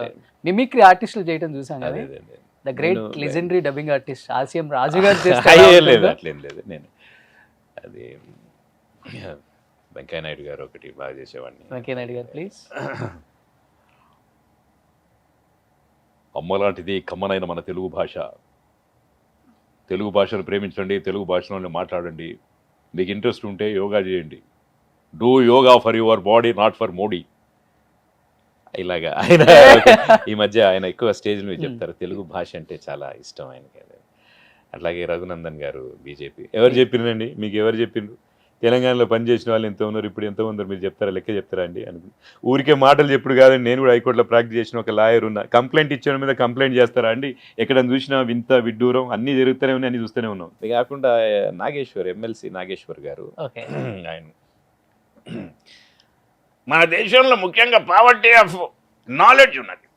ఇక్కడ 1,00,000 కోట్ల మిగులు బడ్జెట్, అక్కడ 1,00,000 కోట్ల మిగులు బడ్జెట్ లేదంటే ఇక్కడ 1,00,000 కోట్ల రూపాయలు ఉన్నాయేమో, అక్కడ 1,00,000 కోట్లు ఖర్చు పెట్టాలేమో అనుకుంటారు. కానీ మిగులు బడ్జెట్ అంటే ఇక్కడ 1,00,000 కోట్లు ఖర్చు పెట్టలేదని అవసరం, ఖర్చు పెట్టాల్సిన అవసరం లేదన్నట్టు. అటువంటి ఒక చిన్న చిన్న పాయింట్స్ అన్ని మిస్ కావడం వలన చాలా విషయాల్లో ఇక్కడ ఈ దేశంలో అండర్స్టాండింగ్ లేదు అన్న విషయాన్ని స్పష్టంగా మనం గమనించగలం అని ఆయన తక్కువ చేస్తారు. 2 రాష్ట్రాల సీఎంలు బాగా చేస్తారని విన్నాను నేను. బాగా. జగన్ గారు అండ్ కేసీఆర్ గారు. అంటే చాలామంది ఆర్టిస్టులు అద్భుతంగా చేస్తూ ఉన్నారు. ఇప్పుడు వాళ్ళని చూస్తే అనిపిస్తుంది ఇంక నేను చెయ్యాలా, ఇంకెందుకు ఇంత బాగా చేస్తున్నారు వీళ్ళు Please. అని అనిపిస్తుంది. Hmm. జగన్ గారు కూల్గా మాట్లాడితే ఒక రకంగా ఉంటుంది. ఈరోజు రాష్ట్రంలో పాఠశాలల కోసం ఈ ప్రభుత్వం చేసుకుంటున్నటువంటి చర్యలేవో మీకు తెలుసు. ప్రభుత్వ పాఠశాలలు కూడా ప్రైవేట్ పాఠశాలలకి ఏమాత్రం తీసిపోనివిగా ఉండాలని చెప్పి జగనన్న గోరుముద్ద పథకం పెట్టడం జరిగింది. అంతేకాకుండా ట్యాబ్లు ఇవ్వడం జరిగింది, బైజూస్ ఇవ్వడం జరిగింది. ఇలాంటి కార్యక్రమాలన్నీ చేస్తూ ఉంటే హర్షించాల్సింది పోయి విమర్శించాల్సే పెద్ద మనుషులు ఎంతోమంది బయలుదేరారు. వాళ్ళందరికీ నేను ఒక్కటే సమాధానం చెప్తున్నా, మీరెన్ని చెప్పినా సంక్షేమ కార్యక్రమాలు మాత్రం ఆగవని ఈ సందర్భంగా మీకు తెలియజేసుకుంటా ఉన్నా. నేను మామూలుగా సూపర్. ఇది కామన్గా. కేసీఆర్ గారు అలాగే కేసీఆర్ గారు ఒక గొప్ప ఉద్యమ నేత. ప్రపంచ చరిత్రలోనే ఒక అరుదైనటువంటి నేతగా నేను భావిస్తాను ఎప్పుడు కూడా. ఎందుకంటే తొలిదశ ఉద్యమంలో తెలంగాణ అంత ఇదిగా ఉన్నా కూడా ఎన్నో త్యాగాలు జరిగినా అసలు మర్చిపోయారు తెలంగాణ అనేది ఆల్మోస్ట్ ఆల్. అలాంటి ఉద్యమాన్ని మలిదశలో మళ్ళీ దాన్ని ఆ ఉద్యమ స్ఫూర్తిని రగిలించిన విధానం చాలా గొప్పది. ఆయన జీవితాన్ని, ఆయన కవి చెప్పాలంటే ఎంఏ తెలుగు చేశారు. ఆయన భాషా పటిమ ఎక్కువ, పాండిత్యం. ఆయనకు ఒక పద్యం, ఏనుగు లక్ష్మణ కవి రాసిన సుభాషితాలు, ఒక పద్యం ఆయన జీవితానికి ఒక గొప్ప స్ఫూర్తించిన పద్యం. అది ఆయన చెప్తే ఎలా ఉంటుందండి? అధ్యక్ష, ఏదైనా పని మొదలు పెడితే దాన్ని కంప్లీట్ చేయాలి, మధ్యలో వదిలేసుడు. మొదలుపెట్టిన తర్వాత ఇది నా చేత కాదని చెప్పి భుజాల మీదకి వెళ్ళి దించుకోండు పద్ధతి కాదు. ఈ ఏనుగు లక్ష్మణ కవి రాసిన సుభాషితం ఒకటి ఉన్నది. ఆరంభింపరు నీచ మానవులు విఘ్నాయాస సంత్రస్తులై, ఆరంభించి పరిత్యజింతుతురు మధ్యముల్ విఘ్నాయత్తులై, ధీరుల్ విఘ్నహన్యమానులగుచున్ ప్రారబ్ధార్థములు ఉజ్జగింపరు సుమి ప్రజ్ఞావంతులు కావునన్. నీచమానవులు అసలు ఒక పని మొదలు పెట్టరు. అదే మధ్యములు మొదలుపెట్టిన పని ఇది చాలా తలకాయ నొప్పి ఉంది, బేకారు ఉంది, మనకెందుకు అని చెప్పి ఏం అధ్యక్ష నవ్వుతారు మీరు, మధ్యలో వదిలేస్తారు. కానీ అదే ఉత్తములు ఏం చేస్తారు? ప్రారబ్ధార్థములు ధీరుల్ విఘ్న నిహన్యమానులగుచున్ ప్రారబ్ధార్థములు ఉజ్జగింపరు సుమి ప్రజ్ఞావంతులు కావునన్. దృత్యున్నతోత్సాహమున అంటే రెట్టించిన ఉత్సాహంతో వెళ్తారు అధ్యక్ష వాళ్ళు. అలాంటి స్ఫూర్తి మనం అలవర్చుకోవాలి, పుస్తకాలు చదవాలి. నాకు ఈరోజు నాలెడ్జ్ ఉందంటే కూడా 80,000 పుస్తకాలు చదివినా కాబట్టి వచ్చిన నాలెడ్జ్ తప్ప ఏ ఉత్త కాకమ్మ కథలు ఏం చెప్తలేను అని ఆయన దాని చాలాగా ఇది. మిమ్మల్ని ఎంత సక్సెస్ఫుల్గా ఇండస్ట్రీలోనే కాకుండా ఆఫ్ స్క్రీన్ కూడా మీకు ఎంతో సపోర్ట్ చేస్తున్న మీ ఫ్యామిలీ బ్యాక్గ్రౌండ్ గురించి ఎవరికీ తెలియదు. Yeah. సో మీ పర్సనల్ లైఫ్ గురించి ఒకసారి షేర్ చేసుకుంటారా? నేను లవ్ మ్యారేజా? కాదు, అరేంజ్డ్. నేను చెప్పాను మహబూబ్నగర్ జిల్లా వనపర్తి నుంచి వచ్చాను. మా నాన్నగారు సుబ్బరాజు గారు, ఆయన పోలీస్ డిపార్ట్మెంట్, మా పెద్దనాన్నగారు కూడా పోలీస్ డిపార్ట్మెంటు. మేమంతా ఒక డిపార్ట్మెంట్ ఫ్యామిలీ లాగా ఉండింది యాక్చువల్ చెప్పాలంటే. నేను కూడా 95లో సబ్ ఇన్స్పెక్టర్ సెలక్షన్స్కి వెళ్ళాను. మా బ్యాచ్, ఆ బ్యాచ్లో ఉన్న వాళ్ళంతా ఏసీపీలు ఇప్పుడు. లక్కీగా మొన్నే వాళ్ళ 30 years సెలబ్రేషన్స్లో నా వాయిస్ తీసుకున్నారు. అప్పుడు నాకు అనిపించింది లక్కీ, కనీసం నేను ఆ బ్యాచ్లో లేకపోయినా నా వాయిస్ అయితే ఈ బ్యాచ్ సెలబ్రేషన్స్లో ప్లే అవుతుందని. మా అమ్మగారు జయమ్మ గారు, ఆవిడ సంగీతం చిన్నప్పటి నుంచి ఆవిడకి బాగా పాడగలదు, పాటలు హార్మోనియం ప్లే చేస్తూ. ఆవిడ హౌస్ వైఫ్. ఆ తర్వాత నాకు 3 అక్కయ్యలు, తర్వాత నేను. నాకు మ్యారేజ్ అయిన నా మిస్సెస్ పేరు ఉమారాణి, షీఈస్ ప్రిన్సిపల్ ఇన్ భాష్యం ఫ్రాంచైజీలో ఉంది. అట్లాగే బాబు తనీష్ వర్మ గీతంస్లో బీటెక్ చేస్తున్నారు. పాప 10th స్కూలింగ్లో ఉంది. సో ఇది అనమాట. బాబుకి ఇంట్రెస్ట్ ఉందా డబ్బింగ్ సైడ్? డబ్బింగ్ ఇద్దరు కూడా డబ్బింగ్స్ చెప్తున్నారు. శ్రీ ఆంజనేయం అని బాగా జెమినీలో పాపులర్ సీరియల్ బాబు డబ్బింగ్ చెప్పాడు. సూపర్. తర్వాత పాప ఇప్పుడు ఆనందిలో అవికా గౌర్, చిన్నప్పుడు అవికా గౌర్ చెప్తుంది. అలాగే ఇద్దరు కూడా పసంగ్లా అని అమలాపాలు సూర్య యాక్ట్ చేసిన సినిమాలో మేము అని తెలుగులో డబ్ చేశారు. మెయిన్ లీడ్ రోల్ ఆ ఇద్దరు పిల్లలకి మా బాబు పాపయ్య చెప్పారు. Great sir. Thank you. Oh my god. తర్వాత బాబుకి డైరెక్షన్ ఇంట్రెస్ట్. ఈ మధ్య గీతంస్ ప్రమాణంలో కూడా తను డైరెక్ట్ చేసిన దానికి ఫస్ట్ ప్లేస్ వచ్చింది టీమ్. సో ఇట్లాగా అంటే ఇందులోనే అని కాదు, దే బాగా డూయింగ్ గుడ్, స్టడీస్లో కూడా గుడ్. ఇంకా అభిరుచుల్ని కానీ మనం ఆపలేము, ఒకళ్ళని మనం ఇలా డైరెక్ట్ చేయలేము. అది ఇందాక అనుకున్నాగా మన సత్యనారాయణ గారు చెప్పారు, ఆ సెల్స్ అనేటటువంటి వాటి అటానమీ అలాగా తయారై ఉంటుంది దానికి అన్నట్టుగా. అంతే. అంటే పర్సనల్ అనుకోకపోతే ఒకటి అడగనా సార్? 25 yearsలో మీరు ఇంత ఎత్తుకెదిగారు, బట్ ఫైనాన్షియల్గా ఆయన పెద్ద డిమాండ్స్ ఉండదు, ఆఫర్ వస్తే చాలు, పని వస్తే చాలు చేసుకుని వెళ్ళిపోయే టైప్. ఫైనాన్షియల్గా పెద్ద ఇండస్ట్రీలో ఆయన సంపాదించింది ఏం లేదు, ఎదిగింది ఏం లేదు ఫైనాన్షియల్గా అని చెప్పారు. Is it correct? కరెక్ట్ అండి, 100%. కొంతమంది తిట్టుకున్నారు కూడా నన్ను. రాజు ఏం రాజు, ₹1,00,000 ఇచ్చినా ఇస్తారు, నువ్వు అడిగినా ఇస్తారు, డిమాండ్ చేయవేంటి, 25,000కే చెప్పేస్తావు అని. నువ్వు చెప్పకపోతే మాకన్నా వస్తుంది కదా, మేము డిమాండ్ చేస్తాం అన్న సందర్భాలు కూడా ఉన్నారు. మా జూనియర్స్ కూడా కొంతమంది అలాగా ఫీల్ అయిన వాళ్ళు ఉన్నారు. బట్ నాకేంటంటే నేను ప్రొడ్యూసర్స్ ఆర్టిస్ట్గానే ఉన్నాను ఎప్పుడు కూడా. నాకు మొదటి నుంచి కూడా మనం ఇంత డిమాండ్ చేయాలి, ఇంత తీసుకోవాలి అని ఆలోచించాను. అయ్యో ఈ సినిమా రిలీజ్ అయితే ఈ ప్రొడ్యూసర్కి ఏం మిగులుతుందో ఏమో, పాపం ఈ సినిమా రిలీజ్ అయ్యేటట్టు కూడా లేదు ఎందుక అని. అట్లాగా కొన్ని సినిమాలు అప్పుడే అర్థమైపోతాయి, చాలా కష్టపడి ప్రొడ్యూసర్ వెళ్ళిపోయారండి అని డైరెక్టర్ ఒక్కోసారి బాధ్యత తీసుకొని చేస్తూ ఉంటాడు. వాటికి మనం అడగలేము కూడా. సరే రిలీజ్ అయ్యి బాగా అయితే చెప్పండి, మాకు ఇద్దరు మీరు, ప్రస్తుతాన్ని నేను కోఆపరేట్ చేస్తానని చేస్తూ ఉంటాను. కానీ మంచి రెమ్యునరేషన్స్ మనం అడగకపోయినా ఇస్తున్నారు. ఇప్పుడు పెద్ద పెద్ద కంపెనీలు డెఫినెట్గా they will give good remunerations. కొన్ని చిన్న చిన్న కంపెనీలకి మనం అడ్జస్ట్ అయిపోవాలి. అంటే ఒక పెద్ద రేంజ్ సినిమాకు ఉన్న ఇది బిజినెస్ చిన్న సినిమాకు ఉండదు కదా. కేవలం నేను డిమాండ్ చేయట్లేదు అన్నది చిన్న సినిమాల విషయంలో మాత్రమే. పెద్ద సినిమాలకి డ్యామ్ షూర్ డిమాండ్ చేస్తాం. ఎంతో డబ్బు ఉంటుంది అక్కడ, కొన్ని కోట్ల రూపాయల బిజినెస్ అవుతుంది. అక్కడ కాంప్రమైజ్ అవ్వాల్సిన అవసరం లేదు కదా. హైయెస్ట్ రెమ్యునరేషన్ మీ లైఫ్లో 50 లక్షలు ఉంటుందా సార్? లేదు, అది ఎవరికీ లేదు. 50 లక్షల రెమ్యునరేషన్ అది ఒక ప్రయాణం కూడా ఉండదు చాలా వరకు. అవునా? ఎందుకంటే మ్యాక్సిమం పెద్ద పెద్ద ఆర్టిస్టులు 10 లక్షలు 15 లక్షలకు మించి తీసుకోరు. 50 లక్షలు అన్నది రోల్డ్ అవుట్ అసలు లేనే లేదు. నేను మ్యాక్సిమం తీసుకున్నది ఒక 3 లక్షల దాకా తీసుకున్నాను. అది కూడా ఏంటంటే 2 పాటలకి, రక్త చరిత్ర 1, 2 అంటే 1.5, 3 లాగా. కానీ 1.5 అనుకోవాలి నిజం చెప్పాలంటే. ఒక పాటకి నేను 1.5 వరకు వెళ్ళాను నిజం చెప్పండి. ఇన్ఫ్యాక్ట్ అంతే తీసుకుంటారు. 2 లక్షలు 3 లక్షలు 5 లక్షలు మ్యాక్సిమం 10 వరకు వెళ్ళగలుగుతారు. కానీ 50 లక్షలు అన్నది మాత్రం ఇంతవరకు ఇవ్వలేదు. ఏమో ఫ్యూచర్లో తెలియదు, ఆ ఆర్టిస్ట్ డిమాండ్ బట్టి చెప్పలేము. అలాగే కేజీఎఫ్లో సంజయ్ దత్కి తెలుగు చెప్పాను, అట్లాగే కన్నడ కూడా బాగుందని ప్రశాంత్ నీల్ గారు ఏమంటే కన్నడలో ఇట్లాంటి వాయిస్ కొద్దిగా సూటబుల్ దొరకలేదు నాకు, మీరు ట్రై చేస్తారని నాతో కన్నడ కూడా ప్రాక్టీస్ చేయించి ఆయన దగ్గరుండి చెప్పించి కేజీఎఫ్ డైలాగ్ చెప్పించకుండా ఇంటర్వ్యూని క్లోజ్ చేస్తాం మనం సంజయ్ దత్ గారిది. చెప్పాడికే నేను వస్తున్నానని, కేజీఎఫ్ దక్కించుకోవడానికి, అలాగే నా కత్తిని చేజెక్కించుకోవడానికి నా అనుమతి లేకుండా కేజీఎఫ్ లో ఒక్క అడుగు పెట్టడానికి కూడా సాధ్యం కాదు. వీడు మళ్ళీ వచ్చాడా? ಅವನ್ ಮತ್ತೆ ಬಂದೆ.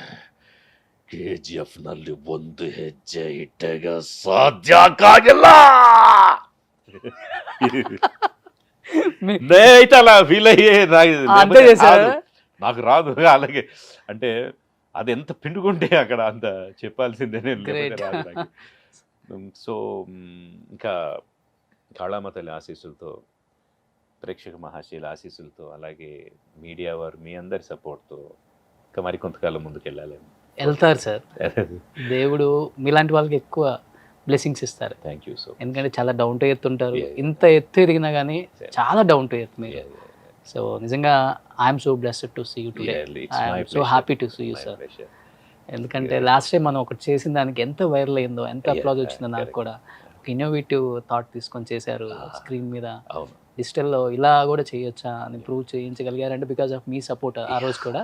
అండ్ ఈ రోజు కూడా మీ సపోర్ట్ ఆర్సీఎం గారు. చాలా మంది మమ్మల్ని మన ఛానల్ ద్వారా వెళ్ళిన ఇంటర్వ్యూని చాలా మంది చూసి ఇప్పుడు ఎక్కడికి పలకరించి అందరినీ గుర్తుపడుతున్నారు, మా గ్రూప్ ఆఫ్ పీపుల్ అందరినీ కూడా. నేను నిజంగా ఒక దగ్గర షాక్ అయ్యాను. అనంతపురం దగ్గర ధర్మపురి అని బాగా ఫేమస్ చీరలకి, ఆ పక్కన ధర్మవరం అని ఒక పల్లెటూరు. మా బంధువుల్లో ఇంట్లో సెరమనీ ఒకటి ఉంటే వెళ్తే అక్కడ రచ్చకట దగ్గర ఒక అబ్బాయి ఉన్నాడు. అంటే ఇంటర్వ్యూస్ ఇంపాక్ట్ ఎంత ఉంటుంది, మేమంతా ఆఫ్ ద స్క్రీన్ కదా, ఇలాంటి సందర్భాల్లోనే కదా జనాలు తెలిసేది. అక్కడ ఉండి అబ్బాయి నన్ను చూసి ఏన్నా ఇట్లొచ్చావు అన్నాడు, ఇట్లొచ్చినావు అన్నాడు. అంటే మన పిల్లాడు అనుకొని, అరే బాబు విష్ణు వాళ్ళ ఇంటికి పోవాలరా అంటే, విష్ణు ఎవరన్నా అన్నాడు. మరి నీ నన్ను ఎందుకు పలకరిస్తావు అంటే, నీ ఇంటర్వ్యూస్ ఇచ్చినా అన్నా అని అన్నారు. అది వండర్ అయ్యాను నేను. ధర్మారావు అనుకుంటా అబ్బాయి, వాళ్ళందరూ సపోర్ట్. అట్లాగా అంటే ఈ మీడియా ద్వారా అప్పుడప్పుడు ఇలాగా కలుస్తుంటే మాకు ఆనందం. అది సాధ్యం చేసినందుకు so kind of you. Thank you sir, thank you so much. మీ అందరి సపోర్ట్ ఉండబట్టే నేను కూడా ఎంతమందిని స్క్రీన్ మీద చూపించగలిగాను. Without your support I can't do it sir. Really thank you so much. Last and ఫైనల్గా, అండ్ ఇంతగా మిమ్మల్ని ఆదరించిన ఆడియన్స్కి, మీ డబ్బింగ్ ఇన్ఛార్జీలకి, డైరెక్టర్స్కి, ప్రొడ్యూసర్స్కి, హీరోస్కి, విలన్స్కి మీరు కృతజ్ఞతలు చెప్పుకోవచ్చు. ఇంకా ఇంతకాలం నన్ను ఎంతో ఎంకరేజ్ చేసి ఇన్ని అవకాశాలు ఇచ్చి, నేను స్టార్టింగ్లో సరిగా చెప్పినా చెప్పకపోయినా నాకు విద్య నేర్పించి ఈ స్థాయికి రావడానికి 5 నంది అవార్డులు కూడా సొంతం చేసుకునేలా నా ప్రస్థానంలో నాకు హెల్ప్ చేసిన ప్రతి ఒక్కరికి, ప్రతి ఒక్క టెక్నీషియన్కి, డైరెక్టర్కి, హీరోకి, మా ఇన్ఛార్జెస్కి అందరికీ కూడా, నా వెల్ విషర్స్కి, నా ఫ్యామిలీ మెంబర్స్కి నేను ఎంతో రుణపడి ఉంటాను. Thank you so much.